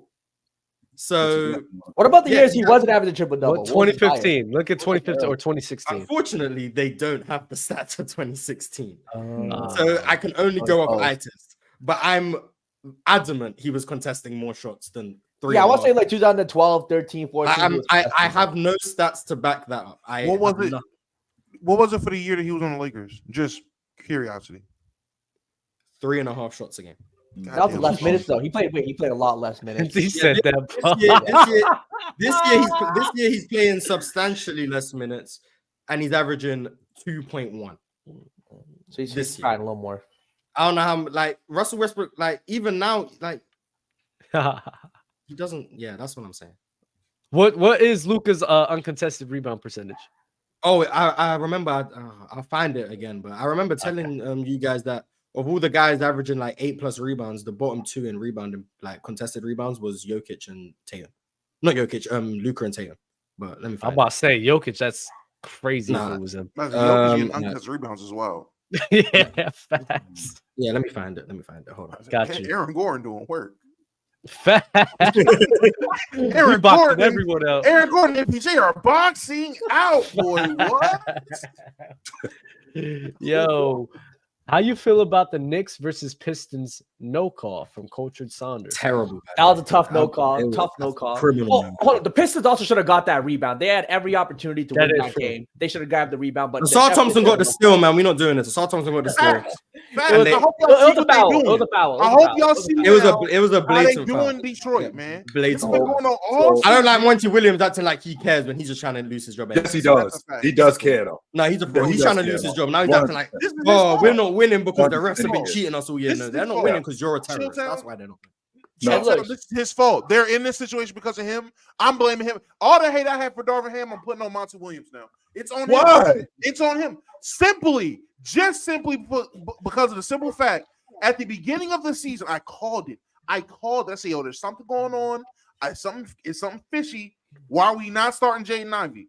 He has not said anything about starting Jaden. This was in the preseason. They're asking to his face, what's going on with Jaden Ivey in the lineup? Have you said, oh, I haven't talked to him at all. I haven't told him anything. I haven't told none of these guys what their role is on this team. And I said, Oh my that God. is not, and you can go find the clip. That was Oh in the my preseason. I was like, that is not good.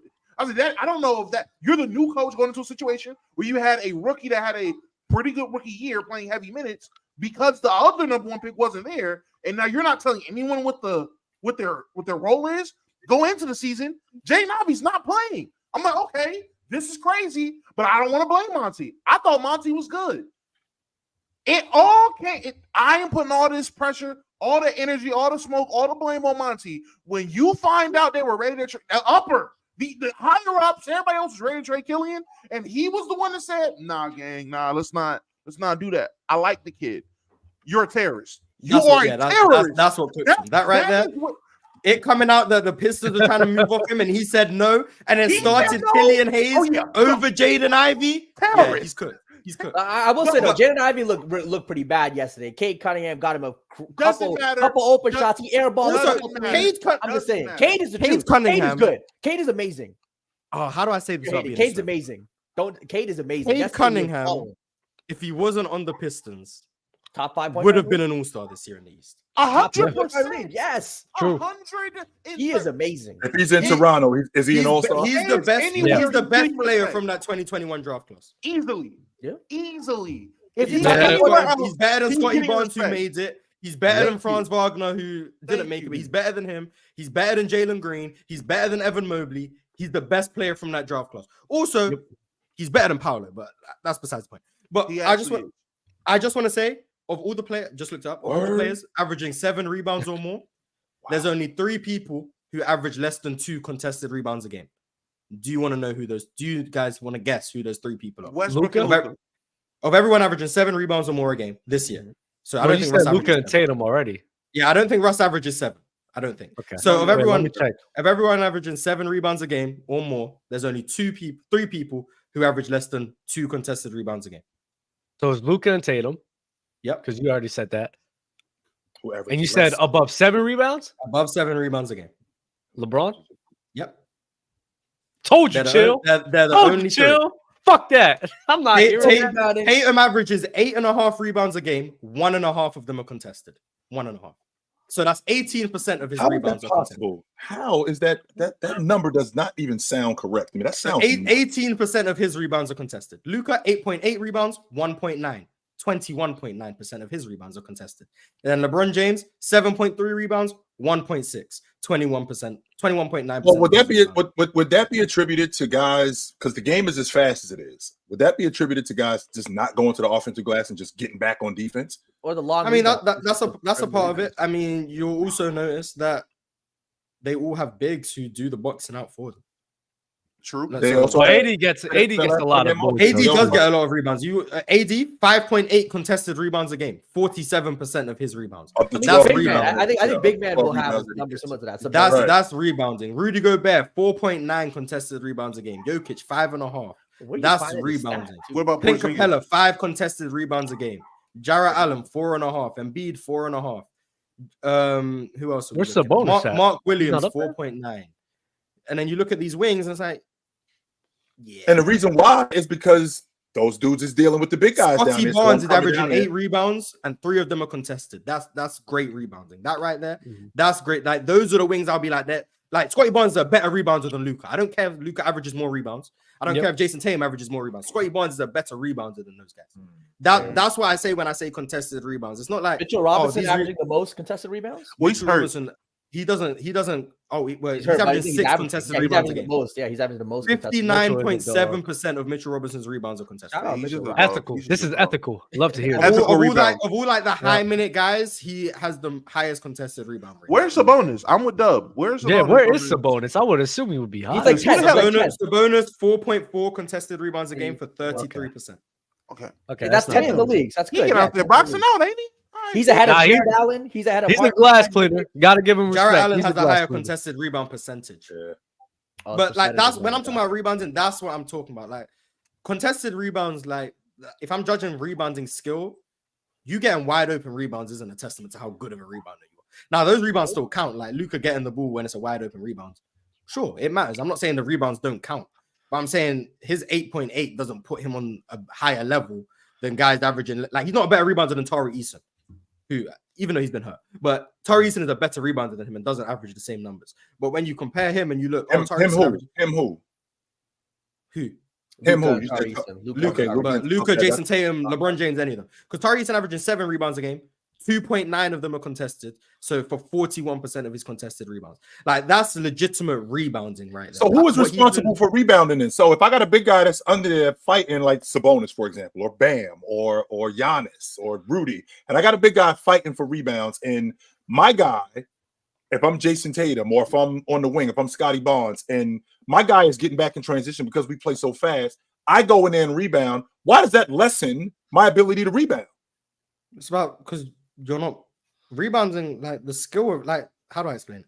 The skill of rebounding isn't just when no one's around you and Right, there's no pressure right, and you could just go get the ball off the rim. That's like correct.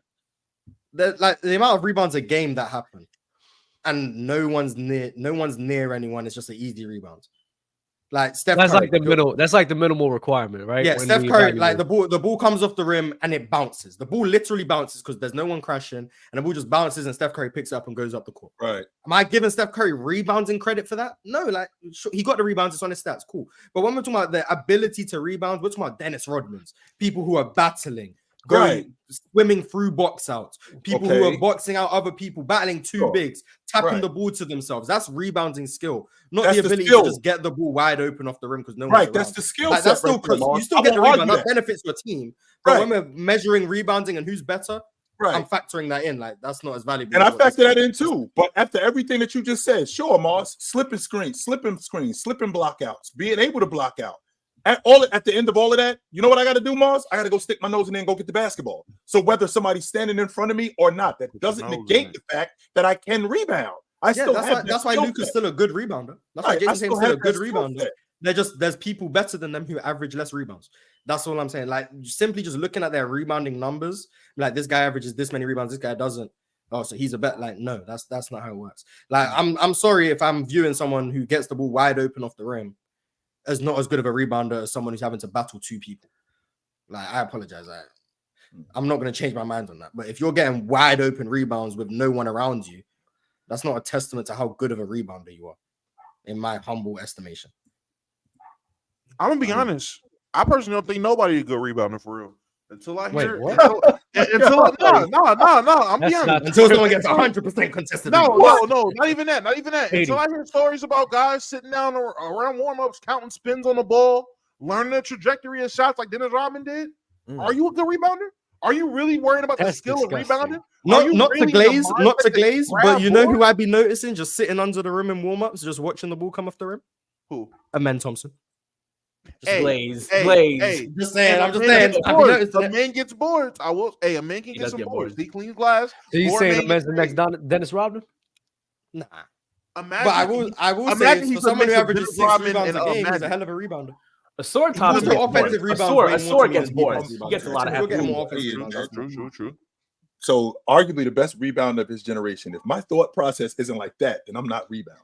If arguably the best rebounder in NBA history, if my thought process isn't I'm watching the spins, I want you to shoot from right there, and I want you to do that at 3:00 in the morning because I can't sleep. If you're not doing that, then I'm not a rebounder. Damo, what are we doing, man?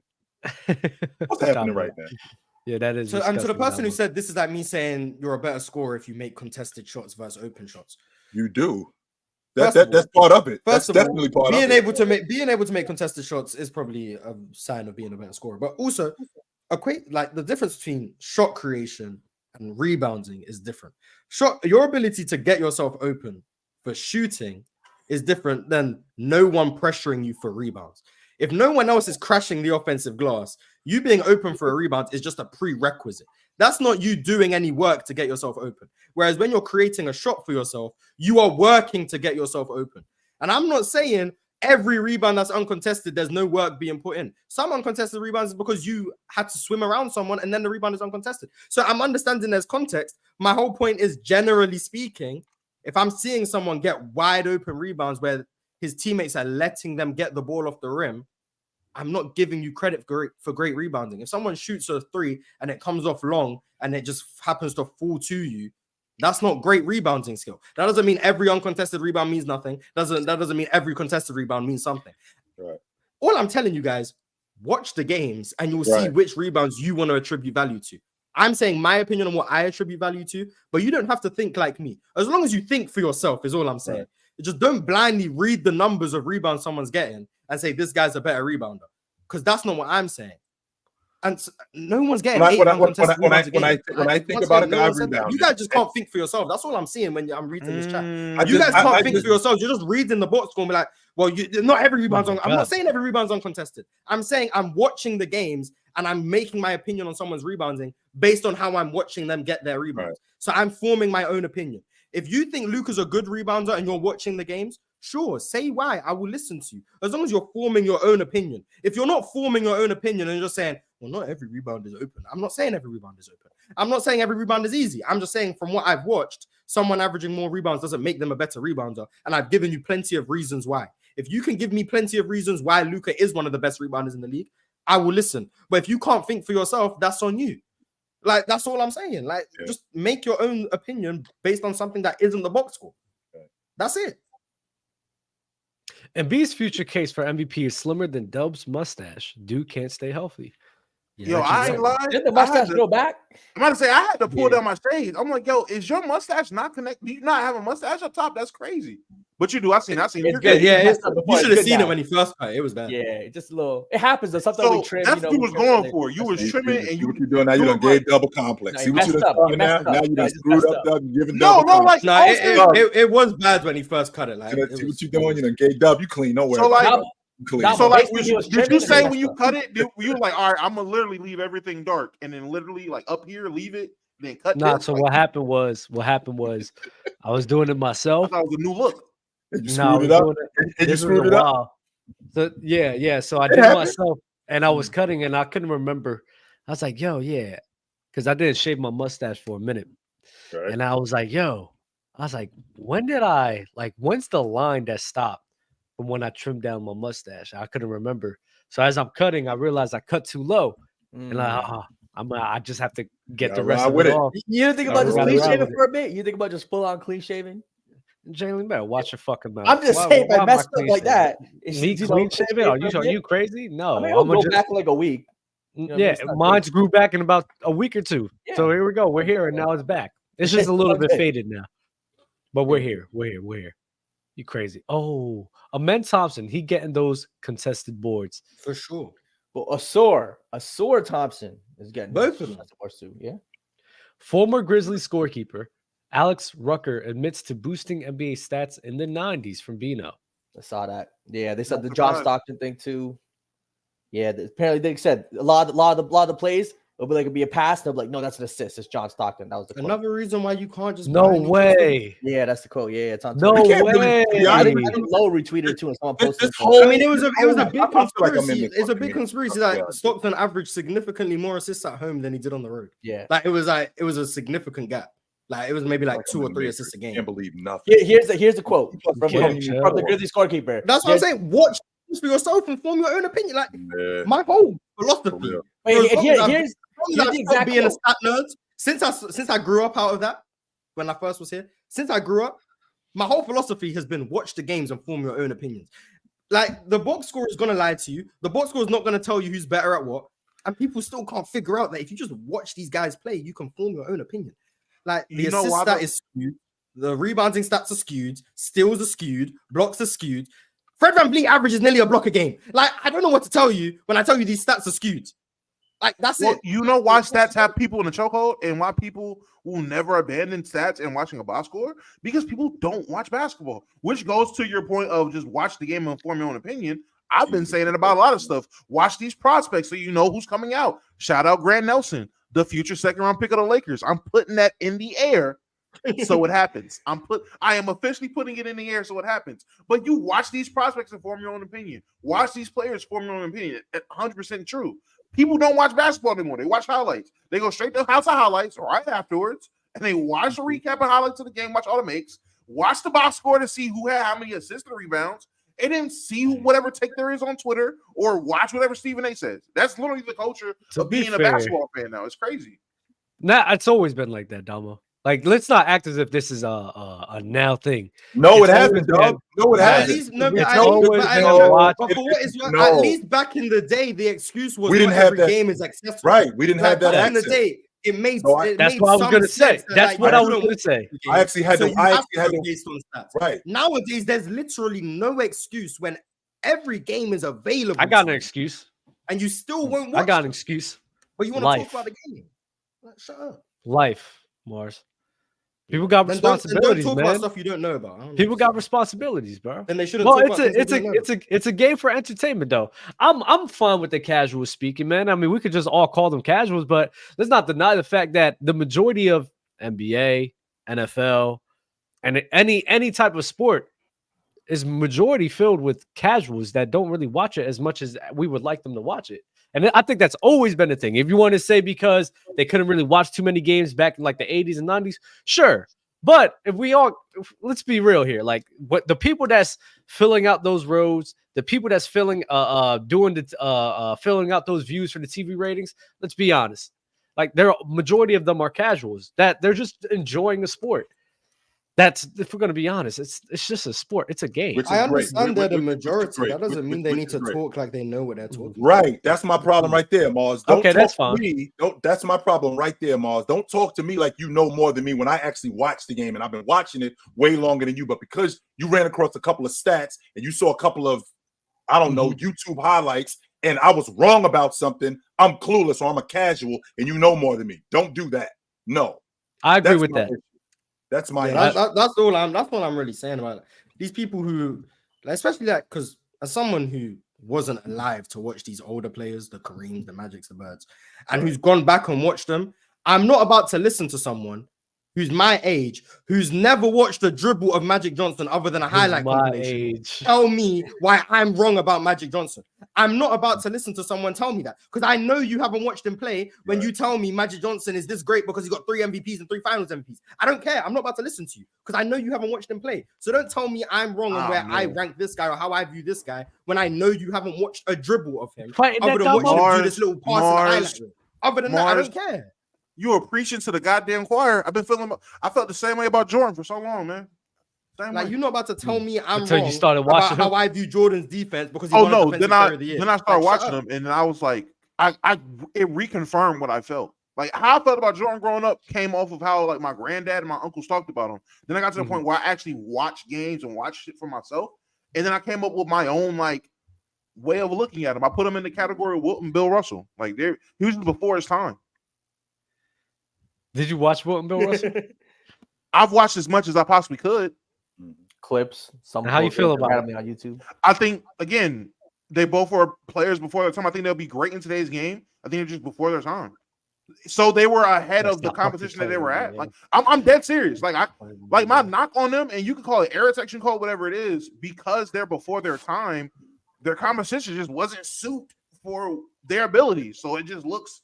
You look so much more. You look 12 times more dominant because you're before your time. Like I just feel like that's how those three players were: Jordan, Wilt, and Bill Russell.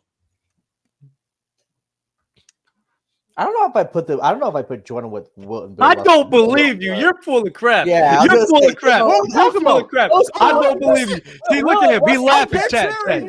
Chat. He's not serious. Look at him laughing. No. He's laughing. You see, he's lying to y'all. He's lying to y'all. He's lying to y'all. There's no way y'all gonna sit here and tell me you're gonna put on that TV with Wilt and Bill. If you want to say Wilt because of his athleticism, I can hear the argument. You talking about Bill? Yo, Damo, stop Bill fucking was a playing with tremendous me. athlete himself. Bill was an athlete, yes, Bill was but let's be before real. time. You not watching Bill and like, yeah, he really translate in today's era, bro. That's a role player. Why wouldn't he? That's a glorified role player right Still there. translate. Why is he not, Dub? Him, even if he came in. Why is he not, Dub? Why is he Oh not? my Dub? God. No, there's no. Oh my God, Dub. Why is he not translating? What's the problem? What you mean? I'm asking you a simple question, Dub. Why is he not We're translating? talking about translating Bill Once again, Russell in this time. Bill Russell in this time, right? We're talking about translating. The athlete that he is, the floor runner that he is, the defender that he is. Why is his game, which is what it was back then, why is that not translating today, Dub? I'm gonna tell you. So we're talking about translating. That means Bill Russell being to what he was back in the 60s. I'm answering your question. Yes. I highly doubt that a guy that's only bringing rebounding and defense will be in conversations to be a top 2 player in the league. Will be a conversation. Okay, stop. Well, no one is saying that he's going to be on the same degree or same. I just clarified it. Chilltown agreed. That's what Chilltown agreed to. That I said Bill Russell being at that level of player in today's era. That's not he's not translating to that. If you want to say yeah, he could probably play in the league. Can he be all defensive caliber? Sure, possibly, depending on if people could utilize his athleticism in the right scenario, right? So my whole point is scenario, Dub. I'm gonna keep going. I'm sorry to interrupt you. Keep going. All I'm saying is Bill Russell, and translating, Bill Russell is not going to be on no top 5 or top 2 or top 3 level at all if he's in today's era, because there's nobody in today's era I think is going to be a top 2 or top 3 player when you only bring in rebounds and you're only bringing defense. There's no way. There's no way. I've got the ether for Dub. I'm gonna leave it. Who? I do agree. What's the ether right there? I do agree. Maybe he won't be deemed the best player or a top 5 player, or maybe he won't be in GOAT conversation. Man, I don't know. Maybe he starts winning, so maybe that conversation still happens. But I don't think that he's going to be seen as the best or top 3 player. Cool. His game would still translate, though. He would still be a valuable NBA player in today's game. He would still be a starter. On top of that, I think he will be a multi-time All-Star. Why would Bill Russell not be able to come into today's NBA and do what Rudy Gobert does? Why is that impossible? And I'm a hater. I'm a Rudy Gobert hater. And Rudy Gobert gets overhated in today's game. And I'm a hater. I'm one of the people that overhates on him. And he is going to build up a resume for himself in today's NBA, being a guy who really just defends and rebounds. And Bill Russell and he's going to go down. And Bill Russell is a better offensive player than Rudy Gobert. No, that is crazy. I didn't know that. I just want to say that Bill Russell could actually knock down a mid-range jump shot. He could actually knock down a shot. I will say that's true. Like the idea that Bill Russell was shooting 45% on just all layups and dunks is right. True. He can do that. Bill Russell was taking hook shots and like 15-foot jump shots. Like so that part is true. Now, would he be the lob threat that Rudy Gobert is? I don't know, maybe because he's an athlete. So I mean, it's reasonable to believe he could be. But in that era, they just didn't really throw lobs like that, so it was different. Also, in today's era of dribble handoffs, Bill Russell was a pioneer. He was the dribble handoff king. Go watch the Boston Celtics. He was running the dribble handoff every single play. Let him run dribble handoff today. Same thing it with works. Will. Same thing with Will. Will kill his dribble handoff as well. So Bill That's Russell. where I'm at with it. Like today, So Bill what- Russell, So, like a so lot if of I'm not what he mistaken- did is just it would be extended to the 3-point Right. line. Like his dribble handoffs instead of being at the elbow would be above the 3-point line. And now he can roll, he can still pass. Now, do I think he'd average 20 a game? No. But I don't know how he would look defensively. 12. Defensively is Bam level versatility with elite level rim protection that Bam doesn't provide. In my opinion. No. Like, if it I'll tell translates, you. why So not? to Mars's Why point, not? how about Why so not? Mars? You Why just not? called him. Bill Mars, you just Russell, called him. no. You just said it, Mars, that he's the dribble handoff king. So him being able to pick and pop, which is what I think that he would be able to do, is he a better version of living with Sabonis? that. No, they're living with that. They're living with the pick I and don't know. I don't think he's he's the better pastor. than I don't Sabonis. think he's the pastor Sabonis is, but Bill Russell was also just very smart. Like Yes. so there's things I think he could figure out. Now I'm talking from an optimistic standpoint. Like I'm of the belief that you throw someone from 60 years into the present, there's a lot of things that would need to change. Oh, of course, it's going to look tricky. But like from the optimistic standpoint, you got the athlete of Bill Russell with how well he moved laterally. Yes, he didn't have to guard people going left. Sure. But with how well he moved laterally, there's a reason to believe he could be a very switchable big, especially at 6'10". With how well he ran up and down the court, there's reason to believe he'd be a great transition threat in terms of just getting a rebound, throwing an outlet and running. He's beaten a lot of bigs down the floor. Like speed is going to translate. Bill Russell's faster than damn near every big in the league today. Like that's just how he's faster than AD. He's faster than Jokic. He's faster than Embiid. Whatever big, he's faster than Draymond Green. Whoever you want to name, he's faster than them. I think that can't be refuted. He's faster. You can't argue that. He's faster. Rebounding wise, he was a very smart rebounder with how congested everything was. He was having to rebound in traffic. That translates. His explosiveness, great. I think those things translate. Now, the question marks is offensively, how does he score? How do teams guard him? And I think that's where you're going to have to figure things out. And you're going to wonder how consistent was his jump shot? Can you rely on it? How bad is a 5%, 59% free throw shooter for his career? I don't know what he shot, but it was below 60, I believe. Right. How reliable is that? Can he be in late games because of that free throw shooting? All of those things you have to worry about. But with how smart Bill Russell was in terms of there wasn't really much in terms of high level defensive coverages back in the day. But Bill Russell was doing things that no other teams was doing defensively. So some of the defensive coverages we have now is because Bill Russell was one of the first ones doing it. So yes, he didn't have to do some of the more extreme things that players today have to do. But the reason we even have some of the principles we have is because of him. So why is it unrealistic to believe that he could pick things up? Why is it because it's a major gap between the two. And even though somebody could be a pioneer, just dropping somebody into an era that he's never seen. I'm not saying drop. I'm saying give him time to adjust and learn the game. There was obvious. I feel like I'm not saying day one he's gonna come in and be the best defender in the league. But even I'm that, saying no. I'm saying if I go on a time machine, if I go on a time machine, I take Bill Russell goofy ass and I bring him here today. I promise you, if I tell him, "Hey, Bill, look, we're about to run this game. I'm gonna give you some shoes. All I need you to do is run the floor. Bill Russell. Don't let that ball go in the hoop. Now, look, before you start, there's certain things you can't do. He might need a week of prep time. He needs to train. He needs to train. He needs way more than just. Bro, you're putting Bill Russell in an era where he's never seen the. You put him in an era. He's gonna see Kyrie. He's gonna see Kyrie. He's never seen Kyrie. He's never seen Dave. He's never seen none of that, bro. Give him time to figure out the rules and how the game works. With just how smart and cerebral he was, I have reason to believe he could figure it out. Now, instantly, I don't think so. Like, I don't think anyone from past generations is instantly coming in and figuring things out with how much the rules have changed. But I think instantly players from today aren't going back to the 60s and figuring it out. Like, there's going to be an adjustment for everyone. That's why I don't care about the air portability thing, because you can't just throw Kyrie in the 60s without telling him the rules. He's going to get called for a carry and a travel every possession. That doesn't mean he's bad. Like, you got to give them time to adjust. But the ether is right here. This is the ether. Dub, you've heard this before, but I'm going to bring it to the panel. Bill Russell has handled Wilt Chamberlain. Wilt Chamberlain has handled Kareem Abdul-Jabbar. Kareem Abdul-Jabbar has handled Hakeem. Hakeem has handled Shaq. Shaq has handled Tim Duncan. Tim Duncan has handled KG. KG has handled Dwight Howard. Dwight Howard has handled DeMarcus Cousins. And Jokic. DeMarcus Cousins has handled Jokic. Jokic has handled Embiid, which means by factor of deduction, Bill Russell would handle Embiid. Yeah, this I is just wanna say- disgusting. I just want to say what the whole. Why is that ridiculous, dog? Why is that ridiculous? Let's go. Why is that ridiculous, dog? Hold on. Why is that ridiculous, If dog? we're talking about errors, Why is that ridiculous, dog? It is and an old Will ridiculous. There is Chamberlain no handle reason, Kareem, and I know old Kareem exactly, can handle Hakeem. and I know exactly what you're gonna say, Jalen Brown. I know exactly what you're gonna say, Jalen. What I'm gonna say is this whole era portability transfer talk. I just think it's so stupid. In no other facet of life are we taking someone from the 50s or 60s and just simply putting them here today and going to compare them in any facet, in any sport, hockey, tennis, golf, whatever we want to do. We're not doing that. I'm not comparing a mathematician from. That's not true.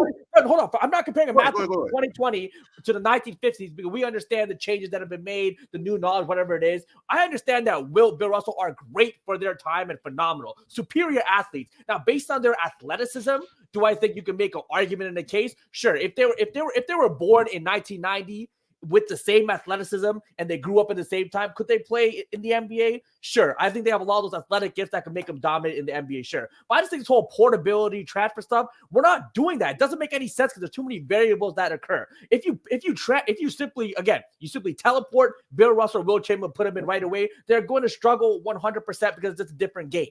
But we understand because their athletic ability, you give them time, it's going to work and they'll figure it out. Do I think that? Yes. But I just think the whole era, the transferable skills to different eras, you can only really do that, I think, post like 75, maybe even post 80, because the game is still a little more similar. But from the 50s and 60s, we're not doing that. It was just a completely different game. And it was a different game in the 70s too. And it was a different game in the 70s. Yeah. It was a different game in the 80s. It was a different game in the 90s. It wasn't as different, though. It wasn't as different. Yes, it was. How much slower the game was. The game is fast today. You tell me from the 60s and 50s, the 60s, there was literally camping at the rim. Yeah, the 50s, whole, 60s, and that's what I said. Mars was in a league with no 3-point line, it's kind of hard to compare it to a league with a 3-point. And that's what I'm saying, Mars. Like, and that's what I say. Like, bunch of y'all just doing the very thing that Mars was just getting mad at other people for doing. You're not even watching this shit. Go watch it. Bill Russell, for the majority of game, is just standing in the painted area for the majority of the game, blocking shots and just deterring shots. Occasionally, what do you mean until? Occasionally he would go out. He could switch out. And I'm not saying he couldn't, but occasionally he would switch out. It was not he was doing a lot. So you're trying to put him in an era where switchability and covering ground is at its utmost high, and thinking it's going to translate like that. Well, nah, bro. And the reason why it would is because of the point that Mars brought up, how smart he is. And that's what we call quick studies. Show me what you want me to do. Give me some time to figure it out. It's not like Bill Russell is showing up today, and now you don't get it done today, you're never going to be able to get it done. No, Bill Russell was a quick study, just like he was in 1956. He was not the same player he was in 1959. So if we bring Bill Russell in today, in 2 years, he's not going to be the same player. He's going to get better. His game is going to translate. He's going to get stronger. He's going to understand defenses. He's going to put a mid-range jump shot in his game because that's the game today. He's going to be able to understand how to rebound more. He's going to run the floor a little bit different. He's going to do all of the things that enhance his game today. We're not taking a 1987 Apple computer and bringing it into 2020 and just leaving it here. We're going to update the software. That's the idea when you're talking about the older players. Yeah, that's assuming. But that's just assuming that all of those things is going to go well.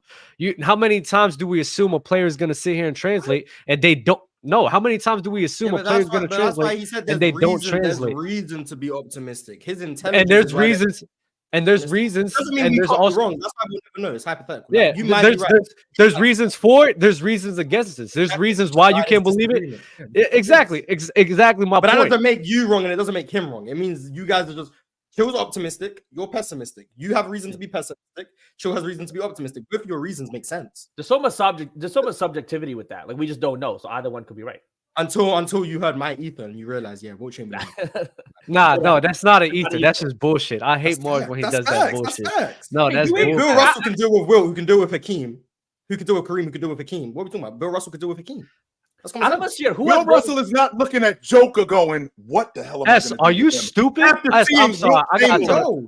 No. I gotta tell. S, are you No. stupid, bro? No, Like, what are are you doing? We're all arguing hypotheticals. You stupid nut. Go ahead, chill. My Very bad. big hypothetical. There's no there's no way that Bill Russell is looking My at bad, chill. It's a stupid nut, bro. And you lucky I can't curse on YouTube because I will say Yeah. a bunch of other stuff. Come into Right. playback so I could really cook your ass. Go ahead, chill. So- My bad.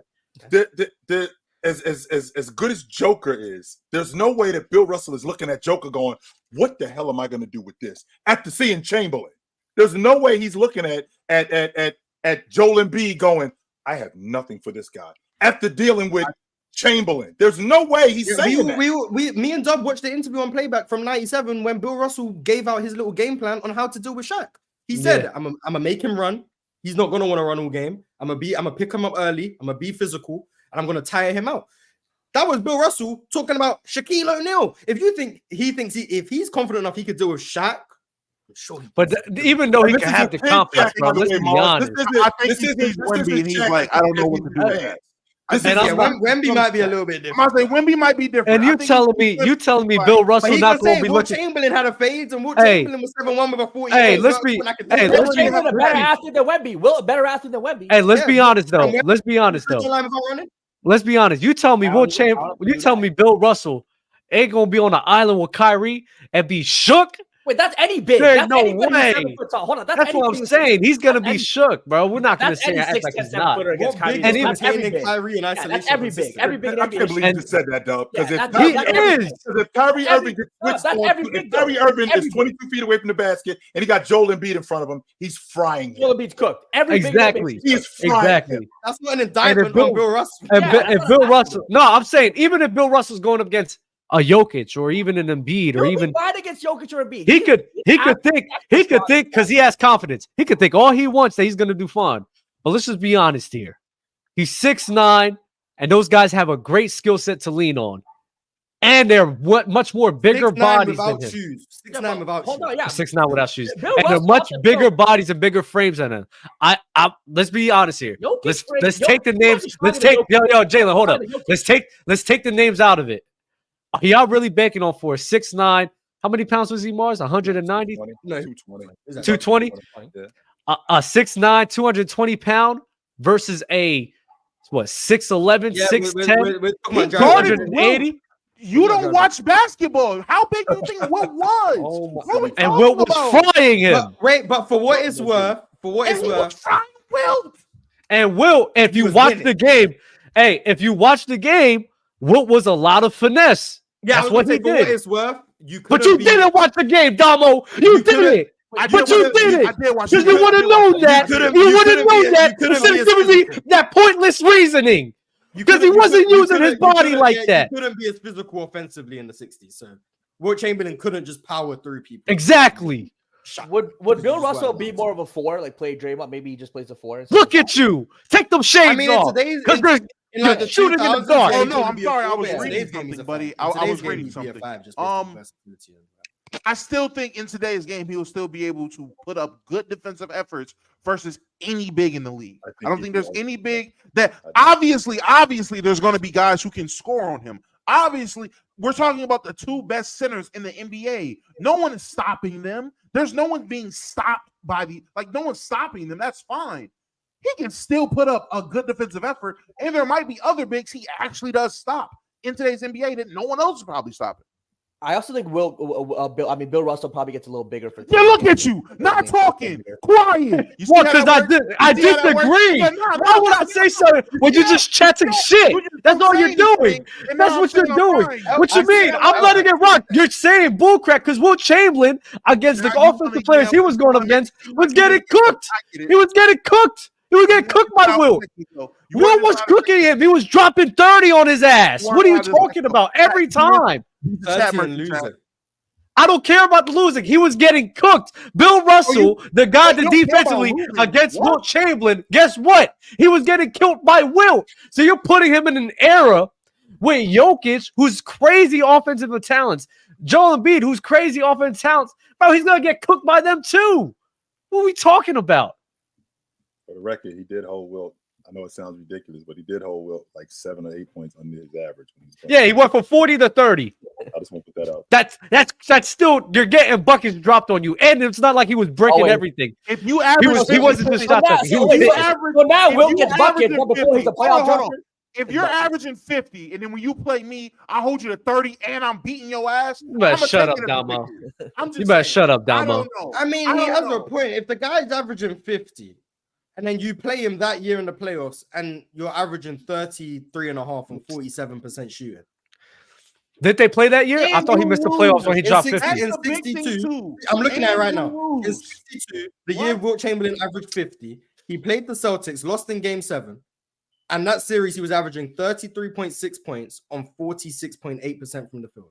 Dub, can you imagine? Dub, if you before you go any imagine- further, Damo, before you go any further, really Go quick. ahead. Dub, can you imagine Joel Embiid averaging 35 and then in the playoffs going up against somebody and averaging 12? Like, what is that? No, Obviously, now, if obviously, Joel, there's a difference between if going Joel from 50 Embiid, to like 33 is 20, like like different. 20, Joel, let's say if It's like Joel going from Embiid, like 35 to like 28. if Joel Embiid, Let's say 25. How about that? let's say Yeah, let's say like if Joel something like Embiid, let's say if Joel Embiid was this season dropping 40, right? But then against Bam, he drops down to 30. Bam is still getting cooked. That's good. Bam is You know about to tell me Bam's not Did he lose? playing great Did defense. he lose? That is Did he nuts. also lose, Dub? That is if Joel Embiid, right, is still Uh-huh. pretty efficient, bro. Like, what are we talking about? He's getting cooked. 30's How you 30, averaging bro. 40 and then you drop down to 30 and you're still efficient? I don't think that's Oh my possible. God, You bro. know, Okay, because so it's Wilt, the- so I Wilt don't think it's Chamberlain, possible. Wilt Chamberlain He that went- season shot 50.6% Bro, why from the field. Why are we using So his percentages went down by He went down. what's that, 4%. He went and down his because in points the went down playoffs. by 16. No, in the playoffs, we all noticed in the playoffs it goes down, and that I think that was the year where he dropped what, like 100. So even the whole playoff run, it's not like he in the first round he dropped 50 in that round. In the first round, he only dropped 37. So what? We're gonna say that the Nationals were crazy defense on them too? Do we know if he was double teamed? I mean, we had the video, but he I'm could sure have he been double was. teamed. I'm sure he Yeah, I'm was. sure he was. But I Probably just want double to. teamed. So I'm just asking. So Wilt Chamberlain in that series against Bill Russell goes down by 16 points and 5% from the field. Well, right.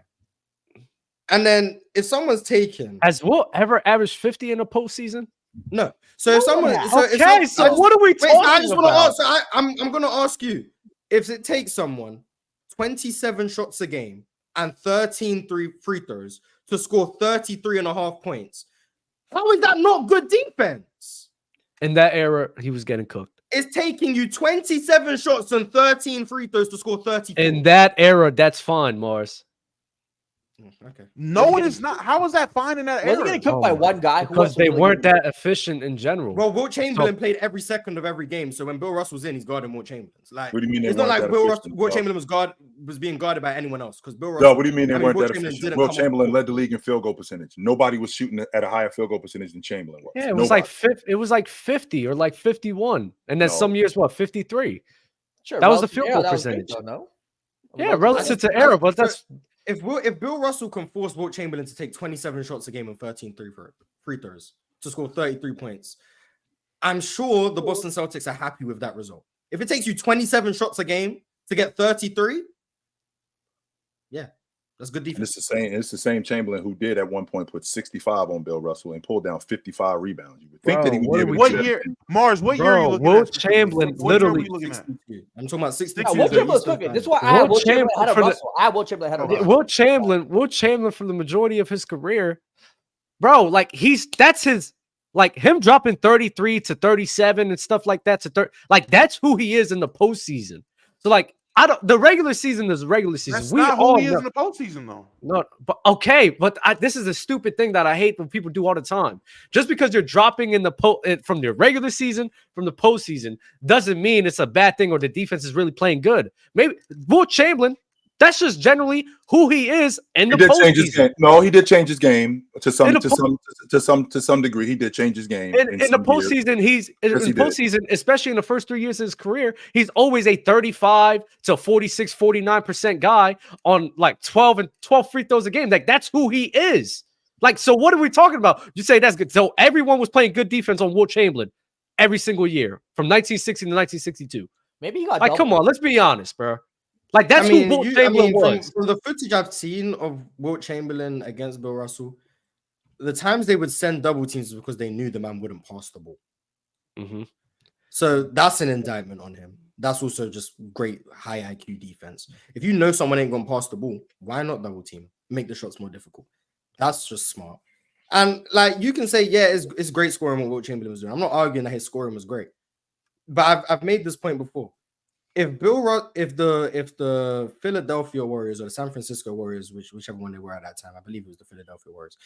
If their offense, in order to be mediocre, needed Wilt Chamberlain to score 50 points on great efficiency, if you then dent his efficiency by 4%, while forcing him to take however many shots a game he's taken, and his points go down by 16, you're making their offense much more inefficient. Are you not? Like yo, you're only giving me, and you know what? Mars is so disgusting here. Worse. Mars is so disgusting here. You can talk about in general, but he's giving me the only year where Wilt Chamberlain, you could say, struggled. But in the first year, Wilt Chamberlain dropped 30 on like 50%. He averaged 50. That's why I never even brought up the year he averaged 50. Someone else been going on. We're talking about 62. Someone else brought the year he averaged 50, and then I went and looked it up. I didn't go and pick that year, cherry pick it. Someone else said it. I just went. Okay, cool. Well, let's talk about, because that's the 1 year. Even though that's cool. That's 1 year where Wilt Chamberlain, that's generally who he was. But look at all the other years outside of that year. Wilt Chamberlain's giving him 30 on 50% on good efficiency, especially for that time. So what are we talking? Wilt Chamberlain was 1960, 30 on 50%. He gave him 28 and 30. So what are we? So he was getting cooked. You're giving me 1 year when all the years they're matching up, he's getting cooked. He's getting 30 and 30 dropped on him on above 50%. What are we talking about? Because like I said, I just made the point. Okay, I just made the point. The point would still apply to the years following. The same point I just made. Let's read off these super chats, man. Yeah. Facts, Damo. People will look at the box score and say one player killed the other players just because they play the same position. That's true. That's literally what Dub's doing right now. What option will Bill Russell be on the championship team? Scoring wise, fourth. Scoring wise, 7th. He'll be the fifth option. He'll be the fifth option, maybe 6th or 7th. That still didn't negate Ben Wallace from being who he was on the defense. Yeah, exactly. Because Ben Wallace was the best player on the Pistons. Right. But still didn't negate him. So keep going, Dub. I'm sorry. What would Jody Meeks average in the 80s? In my opinion, 28. No, he wouldn't. 80s is connived. I mean, you gotta say 50s, sure. But Jody Meeks in the 80s? 80s is crazy. He's not doing no 28. I think he's averaging 18. How much did Alex English average? Yeah, he averaged what Carmelo Anthony averaged for. If Alex English has seasons averaging 28, Jody Meeks can average 29. Are you saying that Jody Meeks and Alex English? No, okay. Troller, averaging 10 points at best, 10, 12 points. So. Next super chat. Go ahead. I'm sorry. Renji, saying Bill Russell can play today is like saying an iPhone 3 can compete with an iPhone 15. That's the goofiest logic right there. Yes, it is. And let me tell you why, Damo, real quick, and I know we got to go. I got an iPhone from 2020. My iPhone and the iPhone today basically do the same thing. Give me a break. They Truth 99. Shout out iPhones. Keep getting that money for the same product.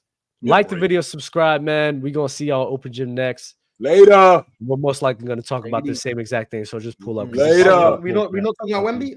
We'll talk about it later.